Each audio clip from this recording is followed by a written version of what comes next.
మన యొక్క బైబిల్ గ్రంథాన్ని మన కుడి చేత్తో పట్టుకొని మన తలకంటే పైకెత్తి చూపిస్తూ బైబిల్ పల్లవును పాడదామండి. బైబిల్ పల్లవును పాడదాం. ఆ తర్వాత మనం దేవుని వాక్యాన్ని ధ్యానం చేసుకుందామండి. ఎంత అద్భుత దానము, అనంత దైవ వారము, దివ్య గ్రంథము నేను కలసి యాత్ర వెళ్ళేదం. ఎంత అద్భుత దానము, అనంత దైవ వారము, దివ్య గ్రంథము నేను కలసి యాత్ర వెళ్ళేదం. ఈ రాత్రికాల సమయంలో మన యొక్క వాక్య భాగంలోనికి వెళదామండి. అపొస్తలుల కార్యములు 4వ అధ్యాయము.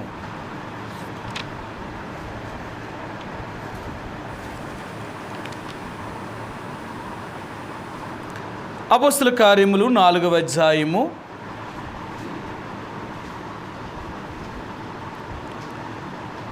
35, 36, 37 ఈ 3 వచనాల్ని కలిపి చదువుదామండి. 35, 36, 37 ఈ 3 వచనాల్ని మనందరం కలిసి ఒక్క మాటలా చదువుదాం. వారు ప్రతి వానికి వాని అక్కర కొలది పంచిపెట్టిరి గనుక వారిలో ఎవనికిని కొదువ లేకపోయేను. కుప్రాలో పుట్టిన లేవీయుడకు యోసేపు అని ఒక మనుషుడు ఒకడుండెను. ఇతనికి అపోస్తలులు హెచ్చరిక పుత్రుడు అని అర్థమిచ్చు బర్నబా అను పేరు పెట్టి ఉండిరి. ఇతడు భూమి గలవాడై ఉండి దానిని అమ్మి దాని వెల తెచ్చి అపోస్తలుల యొక్క పాదముల యొద్ద పెట్టెను. ఈ రాత్రికాల సమయంలో చదువుబడిన లేఖన భాగాన్ని దేవుడు దీవించునుగాక. దేవుని యొక్క ప్రజలుగా ఈనాడు నీవు నేను కూడా ఈ లోకములో యాత్ర చేసేవారుగా, ఈ లోకంలో మనం యాత్ర చేసేవారుగా ఉంటున్నామండి. అందుకనే ఈ మానవుని యొక్క జీవిత యాత్ర అనేది ఈ లోకంలో కొంతకాలం ఉన్న తర్వాత మరలా ఈ లోకాన్ని మనం విడిచిపెట్టి మన స్వదేశానికి వెళ్ళిపోయేవారు. మనకంటూ ఒక స్వదేశం ఉంది, అంటే ఎప్పటికీ నివసించడానికి ఒక స్థలం అనేది దేవుడు మనకు నిర్ణయించాడు. ఆ చోటికి మనం వెళ్ళవలసిన వారుగా ఉంటున్నాం.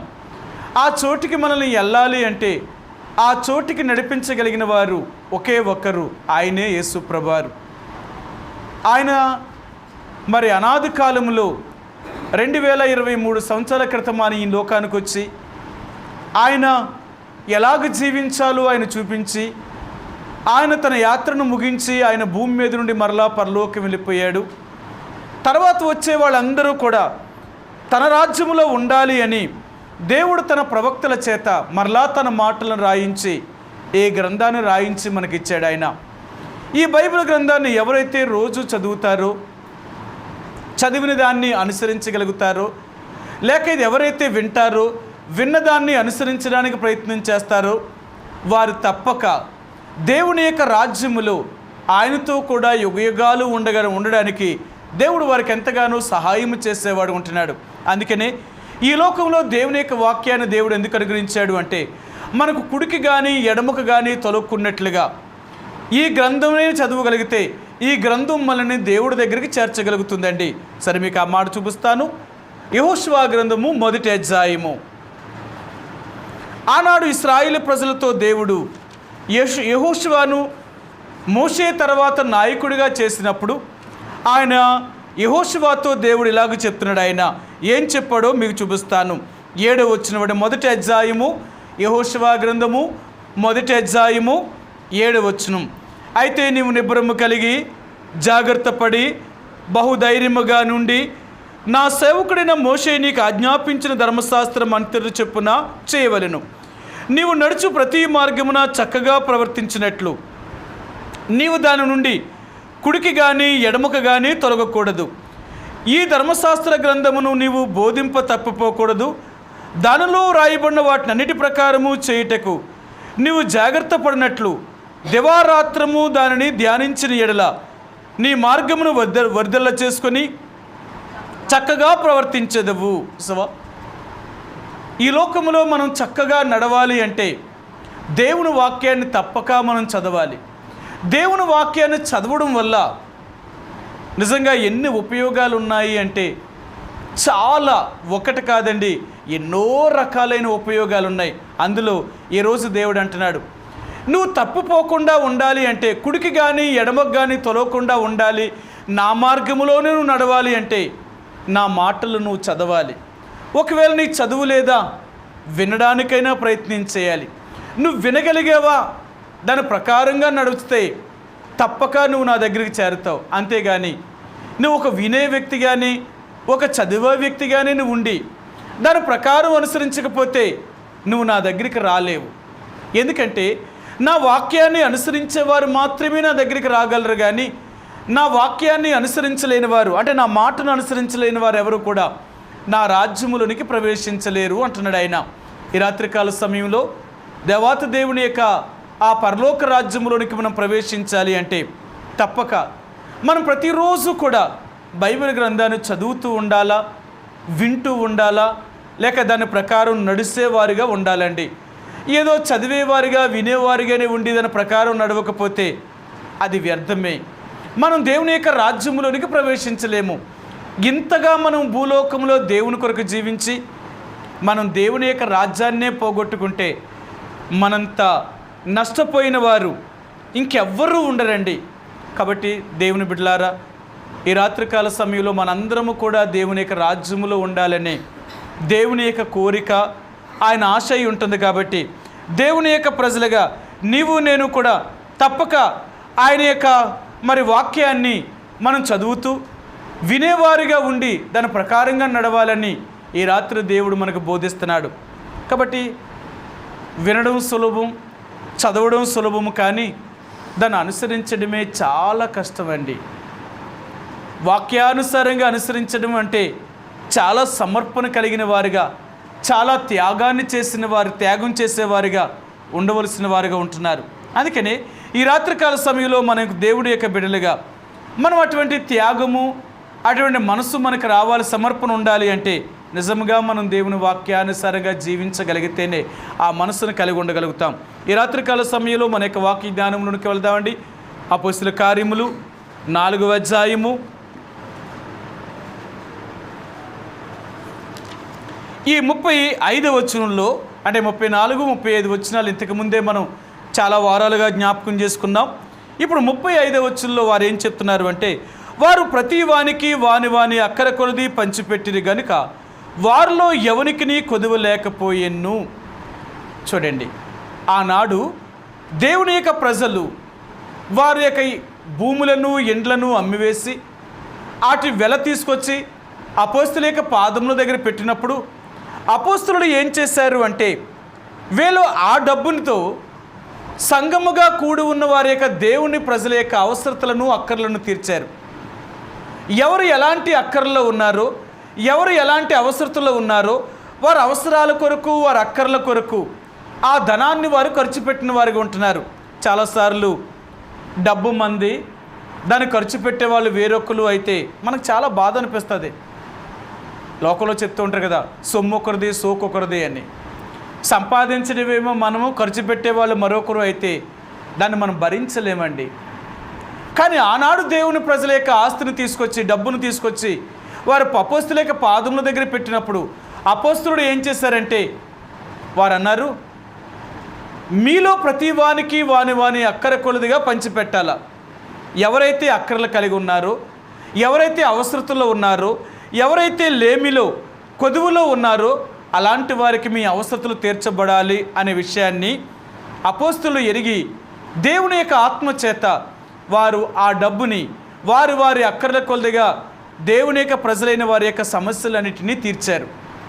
అలా తీర్చడం వల్ల వారందరూ కూడా సమిష్టిగా ఉండడానికి వారందరూ కొదువు లేకపోయారండి. కనుక వారిలో ఎవరికి కొదువు లేకపోయాను.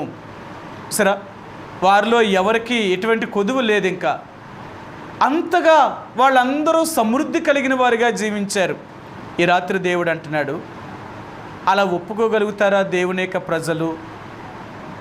అలా ఒప్పుకోవాలి అంటే ఎంత కష్టం తెలుసా?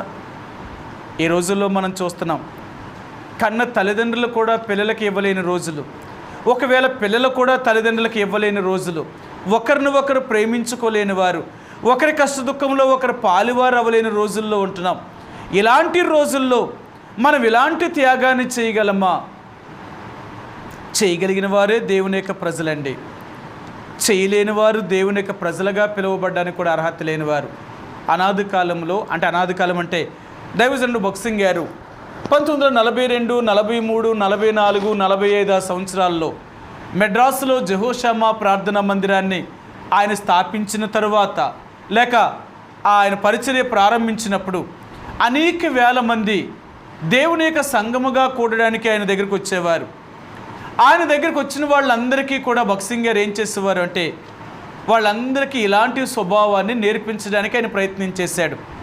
ఆ రోజుల్లో వచ్చిన వాళ్ళందరికీ కూడా దేవుని యొక్క మందిరం నుంచి ఆహారం పెట్టడం వారు చేసేవారు. ఆయన ఎలా నేర్పించాడు అంటే భగత్ సింగ్ గారు అనాది కాలంలో ఏం చేసేవాడంటే మొట్టమొదటిగా వాళ్ళు చెప్పేవారు, అమ్మ దేవుని యొక్క మందిరములో కొంత ఆర్థికమైన సమస్యలు ఉన్నాయి కాబట్టి మీ అందరికీ ఆహారాన్ని వడ్డించడానికి అంత సామర్థ్యము మందిరములో ప్రస్తుతానికి లేదు కాబట్టి మీరందరూ ఒక పని చేయండి. అంటే ఒకలే భరించడం కష్టం, కానీ ఈ సమస్యను అందరూ భరించడం చాలా సులభమైంది. ఎలాగా అని చెప్పాడు. మీ ఇంట్లో నుంచి ఎంతమంది అయితే మందిరానికి వస్తారో, ఒకవేళ 4 వస్తున్నారనుకోండి, మీ 4తో పాటు ఒక వ్యక్తికి భోజనం వండి తీసుకురండి. మీ ఇంట్లో 4, మిగతాగా ఎక్స్ట్రాగా ఒక మనిషికి భోజనం వండండి. అలాగే మీరు తీసుకురండి అని భగత్ సింగ్ గారు మొట్టమొదటిగా ఆయన చెప్పారు. వాళ్ళు వండుకునేది వాళ్ళు ఏదైనా సరే, ఆహారము అంటే అన్నం, భోజనము, కూర వీళ్ళు తీసుకొచ్చేవారు. వీళ్ళు ఏం చేసేవారంటే వాళ్ళు తెచ్చిన కూరలన్నీ కూడా ఒక దగ్గర పెట్టి ఆ ఆహారం అంతటినీ కలిపివేసి అందరికీ వడ్డించేవారు. అప్పుడు ఏమయ్యేదంటే కూరలన్నీ ఎవరుండేది అన్నీ ఒకలాగా ఉండవుగా, ఇవన్నీ కలిపేస్తే ఎలాగుండేదంటే కొంచెం ఇబ్బంది పడేవారు. అప్పుడు ఆయన ఏం చేశాడంటే అలా కాదు, మీరు ఆహారం తీసుకొని రండి, భోజనం తీసుకొని రండి, మందిరంలో నుంచి వంట అంటే సాంబార్ అనేది లేకపోతే ఏదో కూర మేము వండి పెడతాం అని చెప్పేవారు. ఆ తర్వాత వాళ్ళు ఏం చేశారంటే అలా చేసేవారు. అది చాలా సులభమైన పద్ధతి. ఆ రోజు నుంచి ఎలా చేసేవారు, అలా చేయడం వల్ల అక్కడ ఏ కులానికి కానీ ఎక్కువ తక్కువ అని కానీ తేడా లేకుండా అందరూ కలిసి భోజనం చేసేవారు, అందరూ కలిసి ఉండడానికి ఇష్టపడేవారు. అలాంటి పరిస్థితుల్లో వాళ్ళు ఏదైతే వండి తెచ్చారో వాళ్ళ క్యారేజీల్లో నుంచి మరలా వారు వెళ్ళిపోయేటప్పుడు మరలా అలాగే క్యారేజీల నిండా ఆహారం పట్టుకెళ్ళిపోయేవారు. ఆశ్చర్యం వేసేదన్నమాట.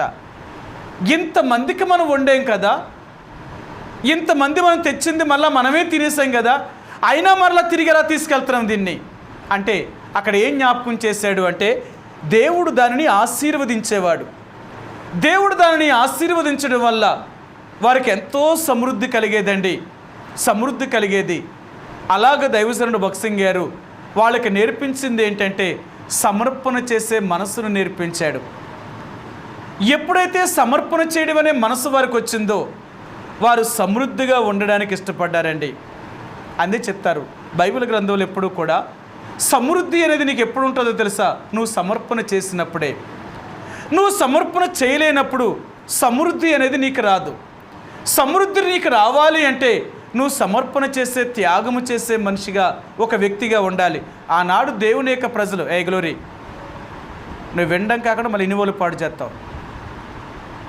కాబట్టి ఇక్కడ దేవుడు జ్ఞాపకం చేసేది ఏంటంటే దేవుని యొక్క వాక్యాన్ని లేక దేవుని యొక్క కుటుంబముగా వారికి ఉండడానికి నేర్పించాడు. కాబట్టి అలాగే ఎప్పుడైతే ఉండడం నేర్చుకోగలిగారో వాళ్ళు చాలా సమృద్ధిలోనికి వెళ్ళిపోయారండి. ఈరోజు దేవుడు అంటున్నాడు, నిజంగా నా మనసును కానీ నువ్వు కలిగి ఉంటే, నేను చెప్పినట్లుగా నువ్వు జీవించగలిగితే నిన్నెప్పుడూ సమృద్ధిలోనే ఉంచుతాను, నీకు కొరత అనేదే రానివ్వను నేను. వాళ్ళు గత వారం మనం చూసాం, అంతకు ముందు వారం చూసాం, వారి ఇండ్లను భూములను అమ్మేసి అపోస్తలుల యొక్క పాదముల దగ్గర తెచ్చిపెట్టినప్పుడు నిజంగా వాళ్ళకి ఏమవుతుంది, మేము అన్నీ ఇచ్చేస్తే మా పరిస్థితి ఏంటి, మరి మాకేదైనా కష్టం వస్తే, మాకేదైనా సమస్య వస్తే మాకెవరు సాయం చేస్తారు అనేది ఆలోచించలేదు. వాళ్ళు తెచ్చిన డబ్బంతటినీ కూడా వేలేమో దేవుని యొక్క సంఘంలో ఉన్న దేవుని ప్రజలకు వారు అన్నిటినీ వారి అక్కర కొలది వేలేమో పంచిపెట్టేశారు. పంచిపెట్టేటప్పుడైనా వేలైనా చెప్పాలి కదా, అయ్యా మరి ఇప్పుడు మేము తెచ్చిన డబ్బుని ఇది మా కొరకు మేము ఇచ్చాం. మా ఇండ్లను మా భూముల్ని అమ్మేసి ఎందుకు తెచ్చొచ్చామంటే మాకు ఏదైనా కష్టం వస్తే, మాకు ఏదైనా బాధ వస్తే, ఏదైనా సమస్య వస్తే మాకు తీరుస్తారని మా భూములను అమ్మి మేము తీసుకొచ్చి మీకు ఇస్తే మా డబ్బును తీసుకెళ్ళి వాళ్ళకి మీరు వారి అక్కర్లు తీరుస్తున్నారేంటి? ఇది మా డబ్బు, వాళ్ళకి ఇవ్వడానికి అర్హత లేదు అని వాళ్ళు అనాల. కానీ వాళ్ళు అలా అనలేదు. వాళ్ళు అలాగ అనలేదు. కారణం ఏంటంటే ఎంత మరి దేవుని యొక్క ప్రజలుగా వారు ఎలాంటి మనస్తత్వాన్ని కలిగిన వారు అంటే, మనం చదివితే ఆ అధ్యాయంలో మనం చదివినప్పుడు అంటే కదా, ఏది తమ కలిగిన వాటిలో ఏది తనదని అనుకోలేదట. ఎంత సమర్పణ అసలు వాళ్ళ మనస్సు. వారు ఆ రోజుల్లో వారు దేవుడిని అంగీకరించిన వారు ఎలాంటి మనస్సాక్షిని కలిగిన వారు అంటే, వాళ్ళ మనస్సాక్షిలో ఏ కల్ముషము లేదండి. ఎంత పవిత్ర హృదయంతో యేసుప్రభువుని సేవించారు. వాళ్ళు అలాంటి పవిత్ర హృదయంతో దేవుడిని సేవించడం వల్లే వారిని కూడా దేవుడు అంతగా ఆశీర్వదించాడు, అంతగా వారి అవసరాలు తీర్చాడు. అందుకని ఈ రాత్రి దేవుడు అంటున్నాడు, నువ్వు పవిత్ర హృదయంతో నువ్వు నన్ను వెంబడించగలిగితే, నీ పవిత్ర హృదయంతో నీవు నన్ను వెంబడించగలిగితే నిజంగా నేను నీకు దేవుడిగా ఉండడమే కాదు కానీ నీ అవసరతలన్నీ తీర్చగలుగుతాను. ఎప్పుడు కూడా ఎలా తీరుస్తాడు అని ఆలోచించవద్దు. నేను ఎన్నోసార్లు మీకు జ్ఞాపకం చేస్తూ వస్తున్నాను. ఎక్కడి నుంచి దేవుడు చేస్తాడు, ఎలాగ ఇస్తాడు, మన సమస్యలు ఎలా తీరుస్తాడు అని మనం ఆలోచిస్తాం. ఈ రాత్రి మరలా దేవుడు అంటున్నాడు, ఎలాంటి సమస్యనైనా సరే నేను తీర్చగలిగిన వాడిని. ఎలాగ తీరుస్తాను నువ్వు ఆలోచించొద్దు. తీర్చగలిగిన వాడిని నేను ఎలాగైనా తీర్చగలుగుతాను. నీ అక్కర్లు, నీ సమస్యలు, నీ కొదువులన్నిటినీ తీర్చగలిగిన వాడు. ఏ రోజైనా ఆ యేసుప్రభువారి మీద విశ్వాసం ఉంచడానికి ప్రయత్నించి, ఆ యేసుప్రభువారిని నమ్మడానికి ప్రయత్నించి, ఎప్పుడూ అనుమానించొద్దు దేవుణ్ణి. ఈ రాత్రి మరి దేవుడు ఆ దినాలలో వారి అక్కర కొలది పంచిపెట్టడం అనేది నేర్పించాడు. అంతేకాదు, వారు ఎలాగుండేవారో తెలుసా? ఏ సంఘం అయితే బలహీనంగా ఉంటుందో ఆ సంఘాన్ని వీరు బలపరిచేవారు. ఒక సంఘం నుంచి ఒక సంఘానికి, ఒక సంఘం నుంచి ఒక సంఘానికి వీళ్ళకి మాదిరి నేర్పించేవాడు. అందుకని అంటాడు అపోస్తలుడైన పౌలు ఈ రాసిన ఆయన 14 పత్రికల్లో కొన్ని విషయాలు ఆయన బోధిస్తూ వచ్చేవాడు. సరే, మీకు చూపిస్తాను. ఆనాడు దేవుని ప్రజలకు తన దాసుల ద్వారా ఎలాంటి సంగతులను, ఎలాంటి విషయాలను వారికి బోధించాడో ఆ విషయాలు కొన్ని మీకు జ్ఞాపకం చేస్తాను. మొదటి కొరింథీయులకు రాసిన పత్రిక 16వ అధ్యాయము. కొరింథీయులకు రాసిన మొదటి పత్రిక 16వ అధ్యాయము 1-2 వచనాలండి. 1-2 వచనాలు. పరిశుద్ధుల కొరకైన సందా విషయమైతే నేను గలతీయ సంఘములకు నియమించిన ప్రకారము మీరును చేయుడి. నేను వచ్చినప్పుడు సందా పోగు చేయకుండా ప్రతి ఆదివారమున మీలో ప్రతి వాడును తాను వర్ధిల్లిన కొలది తన యొద్ద కొంత సొమ్ము నిలువ చేయవలెను. నేను వచ్చినప్పుడు మీరెవరెవరిని యోగ్యులని ఎంచి ప్రతికలితురో వారి చేత ఈ ఉపకార ద్రవ్యమును యెరూషలేమునకు పంపుదును. నేను కూడా వెళ్ళుట యుక్తమైన ఎడల వారు నాతో కూడా వత్తురు. అయితే మాసిదోనియాలో సంచారమునకు వెళ్ళనుద్దేశించుచున్నాను గనుక మాసిదోనియాలో సంచారమునకు వెళ్ళినప్పుడు మీ యొద్దకు వచ్చేదను అని అంటున్నాడు. కొన్ని సంఘాల్లో బేదలైన సహోదరులకు సహాయం చేయడానికి ప్రతి సంఘాల్లో చెప్పాడు. ఆయన అంటున్నాడు, నేను గలతీలకు చెప్పినట్లుగా నేను మీకు కూడా చెప్తున్నాను. ప్రతి ఆదివారమున మాత్రమే కాదు మీరు సందా వేయడం. రెండవదిగా మీరు ఏం చేయాలంటే కొంత సందాను నిల్వ చేయండి, కొంత డబ్బును మీరు నిల్వ చేయండి. ఈ డబ్బు ఎందుకు అంటే పరిశుద్ధులైన వారి యొక్క అవసరములు తీర్చబడడం కొరకు. యెరూషలేములో పరిశుద్ధులు ఉన్నారు, వారు ఎన్నో కష్టాల్లో బాధల్లో ఉన్నారు. అలాంటి కష్టాల్లో బాధల్లో ఉన్నవారికి మనం సహాయం చేయాలి కాబట్టి కొంత డబ్బును నిల్వ చేయండి. నేను మీ దగ్గర కొంతమంది సహోదరులు పంపుతాను, వారు వచ్చి మీ దగ్గర డబ్బును తీసుకొని వారు యెరూషలేముకు పట్టుకెళ్ళిస్తారు. లేదా ఒకవేళ నేనైనా వస్తాను, నేను వచ్చినప్పటికైనా సరే నేను ఆ డబ్బును తీసుకెళ్ళి యెరూషలేములో ఇవ్వడానికి ప్రయత్నం చేస్తాను, మీరు కొంత నిల్వ చేయండి అని అపోస్తలుడైన పౌలు ప్రతి సంఘములోనూ ఆయన జ్ఞాపకం చేస్తూ వచ్చాడు. ప్రతి సంఘం వారు కూడా ఇలాంటి డబ్బు విషయంలో వాళ్ళకి నేర్పించింది అటువంటి సమర్పణ కలిగిన మనసు. అందుకని అంటాడు, దేవుని యొక్క పరిచర్యలో వీళ్ళు ఎంతగానో డబ్బుని ఉపయోగించేవారండి. వీళ్ళు స్వహస్తాలతో కష్టపడి దేవుని యొక్క పరిచర్య కొరకు, దేవుని యొక్క సంఘం యొక్క క్షేమాభివృద్ధి కొరకు వారు ఆ డబ్బును ఉపయోగించుకొచ్చి వచ్చారు. సరే, ఇద్దరిని చూపిస్తాను మీకు ఈ బైబిల్ గ్రంథంలో. లూకాసు వార్త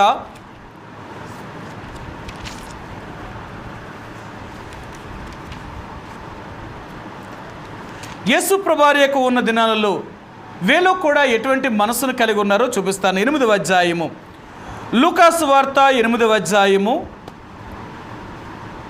2వ వచనం అండి, 2-3 వచనాలు. 12 మంది శిష్యులను, అపవిత్రాత్మలను, వ్యాధులను పోగొట్టబడిన కొందరు స్త్రీలను, అనగా 7 దయ్యములు వదిలిపోయిన మగ్దలేనే అనబడిన మరియయు, హేరోదు యొక్క గృహ నిర్వాహకుడగు కూజా భార్యగు యోహన్నాయు, సూసన్నాయు ఆయనతో కూడా ఉండిరి. వీరును ఇతరులు అనేకులను తమకు కలిగిన ఆస్తితో వారికి ఉపచారము చేయించు వచ్చిరి. సరే, వారికి కలిగిన ఆస్తిలో లేక వారికి కలిగిన ఆస్తితో వారికి ఉపచారము చేయించు వచ్చారు.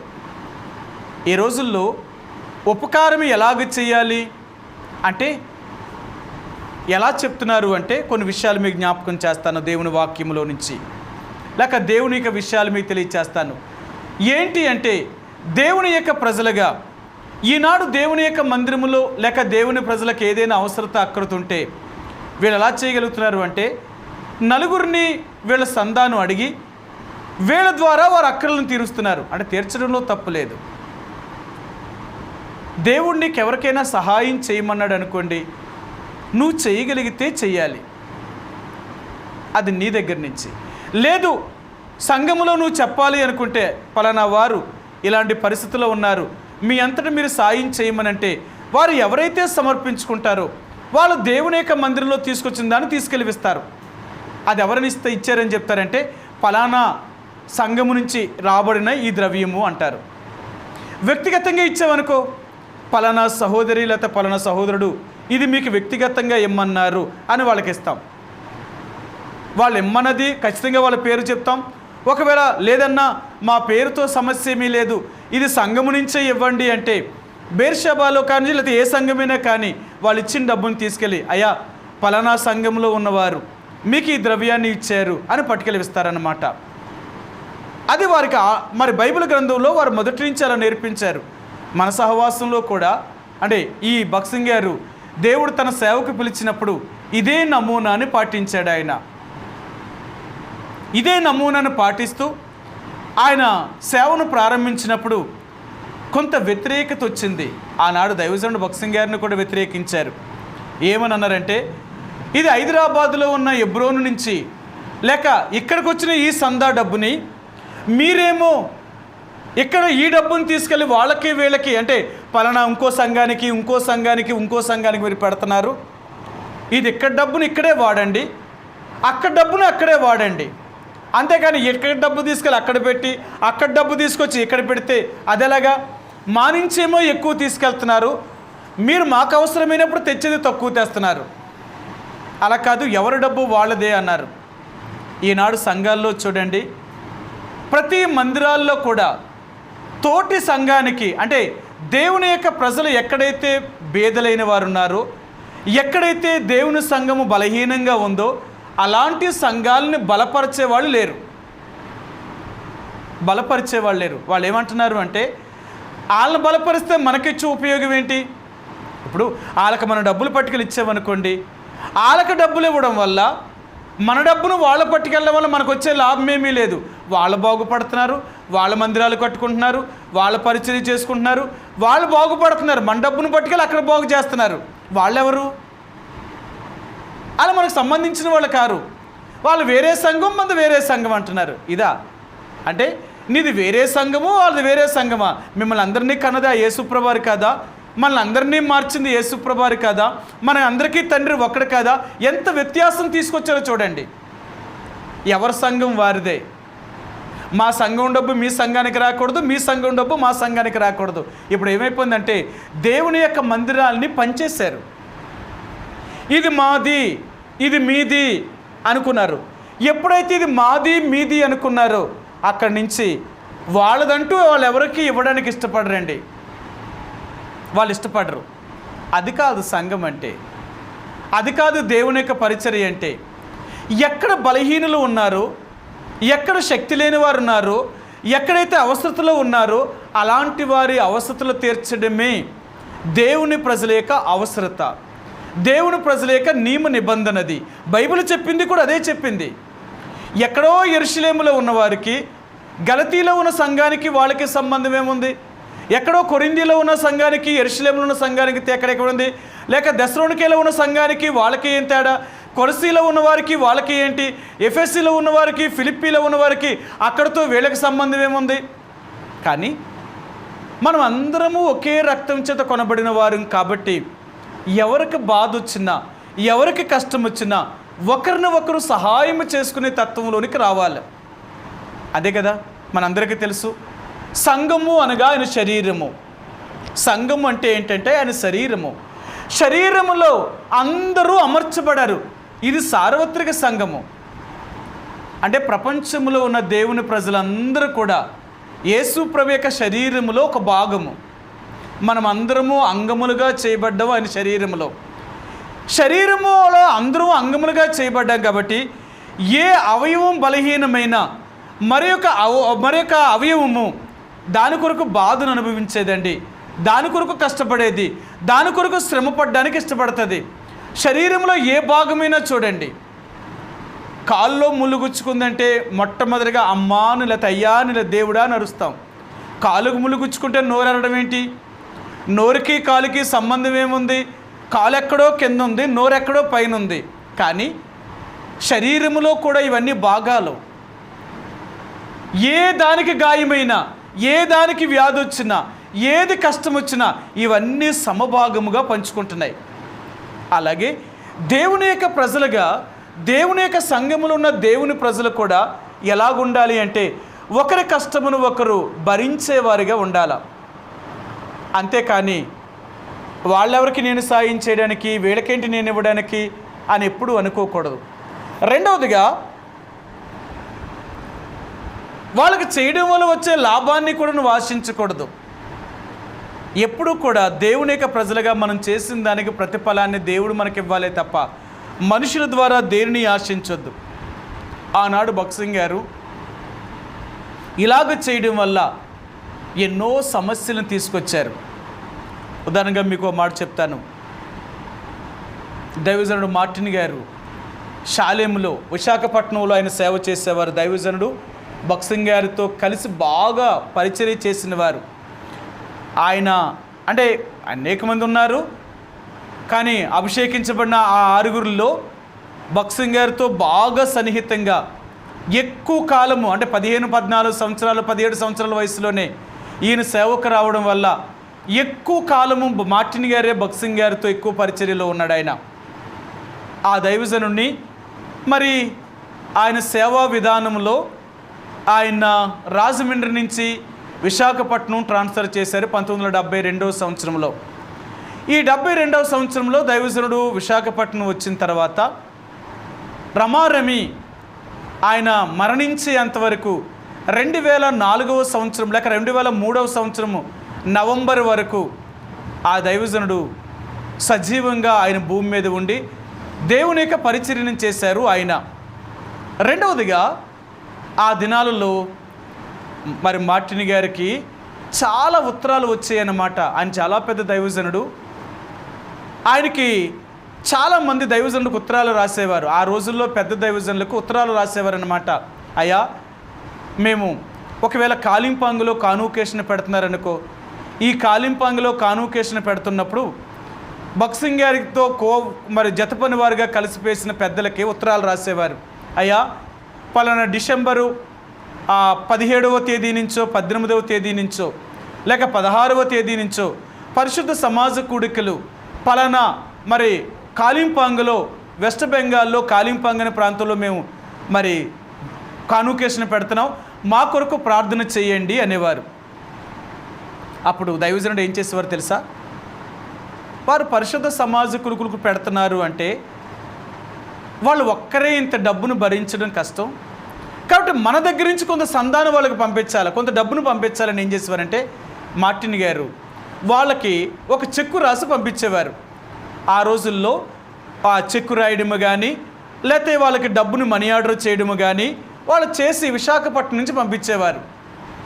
అక్కడికే కాదు, వాళ్ళు ఎక్కడికైనా సరే, పోనీ ఎవరైనా అయ్యా మేము మందిరం కట్టుకుంటున్నాము, మా మందిరం గురించి ప్రార్థన చేయండి అని బక్సింగ్ మార్టిన్ గారిని అడిగితే మార్టిన్ గారు ఏం చేసేవారంటే అయ్యో వారు దేవుడు మందిరం కడుతున్నారట పలానా చోట, ఆ మందిరానికి ఇంత డబ్బులు పంపించండి అని చెప్పేవారు. ఆ డబ్బులు అక్కడ పంపించేవారు. అలాగా ఈ తూర్పుగోదావరి కానీ పశ్చిమ గోదావరి కానీ విశాఖ కానీ విజయనగరం కానీ శ్రీకాకుళం కానీ ఈ కోస్తా ఆంధ్రాల్లో మార్టిన్ గారు ఎక్కువ పరిచర్య చేశారు. ఇదే స్థలాలలో ఎవరు ఏ పరిస్థితుల్లో ఉండి వాడిని ప్రార్థన చేయమని అడిగినా, ఈ స్థలాలే కాక ఇండియాలో ఎన్ని రాష్ట్రాలు అంటే 29 రాష్ట్రాల నుంచి ఆయనకి ఏ ఉత్తరం వచ్చినా ఆ దైవజనుడు వారికి డబ్బును పంపించేవాడు. ఇలా కొంతకాలం జరిగింది, బాగానే జరిగింది. ఆ తర్వాత మరి ఏం చేసేవారు అంటే ఆయన ప్రతి సంవత్సరము కూడా వాళ్ళకి క్యాష్ అంటే బ్యాంకులో ఉన్న డబ్బు అంతటిని కూడా తీసేసేవారు. ఆ రోజుల్లో వారు షాలేం ట్రస్ట్ను ప్రారంభించారు కాబట్టి షాలేం యొక్క ట్రస్ట్ ఎలాగుండేదంటే ప్రతి ఆదివారం వచ్చిన డబ్బునేమో బ్యాంకులో వేయాలి, వేసిన డబ్బును మళ్ళీ బ్యాంకులో నుంచి తీసుకోవాలి. ఒక ట్రస్ట్ ఫామ్ చేశారు కాబట్టి ఆ ట్రస్ట్ మూలంగానే జరిగేది. సంవత్సరం వచ్చేటప్పటికి ఖర్చు పెట్టే డబ్బు అంటే వీళ్ళు తినగా వీళ్ళ పరిచర్యకి వాడగా ఇంకా మిగిలిన డబ్బును ఏం చేసేవారంటే ఆ డబ్బు అంతటిని ఒకసారి తీసేసి ఎక్కడెక్కడైతే అవసరతలు ఉన్నాయో, ఏదైతే సమస్యలు ఉన్నాయో ఆ డబ్బంతా వాడేసేవారు. ఇలా వాడుతూ వస్తున్నప్పుడు కొన్ని రోజులకు ఏమైందంటే మార్టిన్ గారి మీద అక్కడున్న సంఘ విశ్వాసులు తిరుగుబాటు చేశారు. ఏం చేశారు అంటే మన డబ్బుని ఈయన ఇష్టాసరిగా ఖర్చు పెట్టడం ఏంటి, ఇది మన డబ్బు, మన డబ్బుని ఆయన ఖర్చు పెట్టడం ఏంటి, మన ఇష్టం అన్నారు. ఆ రోజుల్లో మరి మార్టిన్ గారు ఆ షాలేం ట్రస్ట్ ప్రేయర్ హౌస్కి ఆయన ప్రెసిడెంట్గా ఉన్నప్పుడు వైస్ ప్రెసిడెంట్ ఉండేవారు, సెక్రటరీ ఉండేవారు, క్యాష్ అంటే మరి బ్యాంకులో నుంచి క్యాష్ విత్డ్రా చేయడానికి క్యాషియర్ ఒకరు ఉండేవారు. ఇలాగ 5 సభ్యులు ఉండేవారు. కాబట్టి ఈ 5 సభ్యులతో జరగాలి. ఆ రోజుల్లో విశ్వాసులు అంటే పెద్దలైన వారు ఏం చేశారంటే చెక్కు రాయమంటే చెక్కు రాసేవారు కాదు. రెండవదిగా మరి క్యాష్ అంటే ఈ యొక్క మరి ఆ రోజుల్లో బ్యాంకులో డబ్బేసి బ్యాంకులో వేయడానికి చూసే వ్యక్తికి ఆ క్యాషియర్కి ఆ బ్యాంక్ డ్రా చేయమంటే డబ్బును డ్రా చేయమంటే డ్రా చేసేవారు కాదు. ఏంటా అని మార్టిన్ గారు వాళ్ళందరినీ మళ్ళీ ట్రస్ట్ మీటింగ్ పెట్టి ఎందుకు మీరు ఇలా చేస్తున్నారు, నేను చెప్పినట్టు మీరు ఎందుకు వింటలేదు అని అడిగాడు ఆయన. అప్పుడు వాళ్ళందరూ మార్టిన్ గారి మీద తిరుగుబాటు చేశారు. మా డబ్బును తీసుకెళ్ళి నువ్వు వాడడం ఏంటి, వాళ్ళకి పంపించడం ఏంటి, వీళ్ళకి పంపించడం ఏంటి అని మార్టిన్ గారి మీద తిరుగుబాటు చేశారు. అప్పుడు మార్టిన్ గారు అన్నారు, అది మీ డబ్బు అని ఎవరు చెప్పారు అని అడిగారు. మరి మేము వేసే ఆదివారం సందా మా డబ్బు కాదా అని అడిగారు. మీరు ఎవరికి వేశారు? దేవుడికి. మరి దేవుడి డబ్బును దేవుడి కొరకు ఉపయోగించకపోతే మీకోసం ఎలాగ ఉపయోగిస్తాం అని మార్టిన్ గారు ఎప్పుడైతే వాళ్ళని ప్రశ్నించారో అప్పుడు నుంచి తిరుగుబాటు చేయడం మొదలెట్టారు. ఇది మా సంఘం, ఇది మా డబ్బు, మా సంఘము మా డబ్బును మేమే ఉపయోగించుకుంటాం, నువ్వెవరో మాకు చెప్పడానికని అక్కడి నుంచి మార్టిన్ గారి మీద కక్ష పెట్టుకొని ఎలాగైతే ఈయన లొంగడు, ఈయన ఎలాగైనా బయటికి పంపించాలి అంటే ఈయన మీద నేరారోపణ మోపాల. అందుకని ఏం చేశారంటే మార్టిన్ గారి కుటుంబంలో ఉన్న విషయాలను బయటికి తీసుకొచ్చారు. నీ కూతుర్లు నీ కొడుకులు ఇలాంటి వారు అని రిమార్క్ తీసుకొచ్చారు. ఇంకక్కడి నుంచి ఒకటి కాదండి, ఎందుకంటే ఇంక నిందలు తప్పు పట్టుకోవాలి అనుకుంటే ప్రతి దాంట్లో తప్పు పడతారు కదా.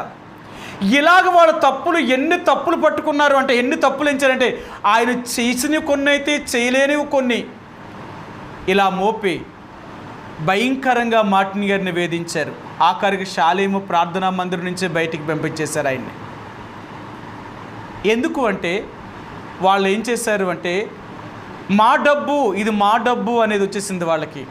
అది దేవుడి డబ్బు కదా. దేవుడి డబ్బు అనేది దేవుని యొక్క సేవకుడు ఎక్కడైనా వాడొచ్చు దాన్ని. ఇక్కడే దేవుని ప్రజలు లేరు, ఎక్కడైనా ఉన్నారు దేవుని ప్రజలు. ఒకరి సమస్యను ఒకరు తీర్చుకోవాలి. అలా కదా ఈనాడు కాన్వకేషన్ పెట్టారు అంటే కాన్వకేషన్కి ఒక సంఘమే భరిస్తలేదు, అక్కడున్న వాళ్ళే భరిస్తలేదు. అనేక మంది దేవుని ప్రజలు అనేక స్థలాల నుంచి వచ్చే వాళ్ళందరూ కూడా కాన్వకేషన్కి వాళ్ళ వంతు సహాయం వాళ్ళు చేస్తూనే వస్తున్నారు. అలాగే కదా మీటింగ్స్ అన్నీ కూడా జరుగుతున్నాయి. ఏ పరిశుద్ధ సమాజ కూడుకులు పెట్టినా, ఏ స్పెషల్ కూడుకులు పెట్టినా, ఎటువంటి ప్రత్యేకమైన కూడుకులైనా, ఇలాంటి కూడికలన్నిటిలో దేవుని ప్రజలు ఆయా స్థలాల నుంచి తీసుకొచ్చిన డబ్బునే వీరు ఉపయోగించి వాడారండి. అంతే తప్ప ఎవరిది సొంతంగా ఎవరింట్లో నుంచి తీసుకొచ్చి పెట్టింది కాదు. అలాగ నేర్పించారు ఆనాడు దైవ సేవకులు. కానీ ఈరోజు ఏం చేశారో తెలుసా? అలా చెప్పిన దైవ సేవకులని మీద తిరుగుబాటు చేసి మా డబ్బు మీ డబ్బుని ఎవరికి ఇవ్వం, ఇది మాదే అని ఏ సంఘములో ఉన్న డబ్బుని ఆ సంఘములోని నిల్వ చేయడానికి ప్రారంభించారు. ఈ రోజుల్లో మీరు చూస్తే మీకు తెలియదు, కానీ మేము చూస్తున్నాం కదా. ప్రతి సంఘములో కూడా ఈరోజు కొన్ని లక్షల కోట్ల రూపాయలు ఉన్నాయి. మన ఫెలోషిప్లో ఏ మందిరానికి వెళ్ళినా వారి బ్యాంకులో ఉన్న బ్యాలెన్స్లు ఎంత ఉన్నాయంటే లక్షలు కోట్లే ఉన్నాయి. అంతంత డబ్బును నిల్వ చేశారు వారు. ఎక్కడిది డబ్బు అంటే ప్రతి ఆదివారం వచ్చిన సందానే. దాన్ని ఎవరు ఇంకా ఖర్చు పెట్టే అవకాశం లేదు. ఎంత ఖర్చు పెడతారు? ఒక మహా ఖర్చు పెడితే 1,00,000 రూపాయల నెలకు ఖర్చు పెట్టడం కష్టం. ఇలాగా డబ్బును దాచి ఏ పేద సంఘాలకి కానీ, పేద విశ్వాసులకు కానీ, చిన్న సంఘంలో ఉన్న దేవుని సేవకులు కానీ సపోర్ట్ చేయడమే మానేశారు.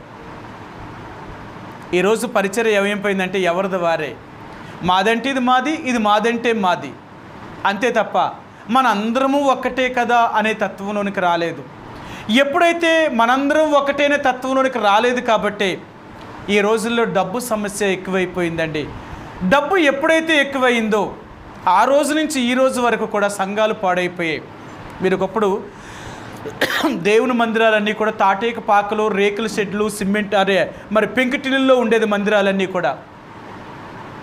ఆ తర్వాత ఏమైందంటే మరి అదే పెంకులు, రేకులు, ఆకులు పాడవడం వల్ల ఏం చేశారంటే అలా కాదు, మందిరాన్ని కొంతమంది డెవలప్ చేయాలని మందిరాన్ని డెవలప్ చేయడం మొదలుపెట్టి స్లాబ్లో వేశారు. ఎప్పుడైతే స్లాబ్లో వేసారో డబ్బు పెరుగుతుందో అక్కడ నుంచి సమస్యలు వచ్చేసాయండి. అందరి మనసులో కూడా ఆ డబ్బు మీదే పడ్డది. ఈ రోజులో సంఘంలో ఉన్న పెద్దలందరూ కూడా దేనికోసం పనిచేస్తున్నారు? డబ్బు కోసమే. దేవుడు మందిరంలో ఉన్న డబ్బు మీద అజమాయిషీ చేస్తున్నారు వాళ్ళు. ఎందుకంటే ఇది మా డబ్బు అంటున్నారు. వాళ్ళకి ఎవరు ఇచ్చారా డబ్బు? వాళ్ళకి ఆ డబ్బు ఎవరిది? అది దేవుని యొక్క మందిరానికి వేసిన డబ్బు, దేవుని యొక్క మందిర యొక్క పరిచర్య కొరకు ఉపయోగించవలసిన డబ్బుని వాళ్ళెవరు దాన్ని ఉపయోగించడానికి? నేను ఒక ఆయన్ని అడిగాను. అంటే ఆయన ఏం చెప్పాడు తెలుసా? 2 కారణాలు చూపించాడు నాకు.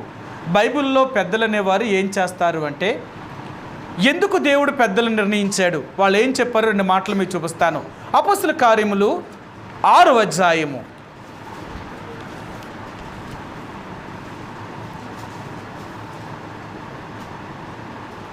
2-3 వచనాలండి. 6వ అధ్యాయము అపోస్తలుల కార్యములు 6వ అధ్యాయము 2-3 వచనాలు.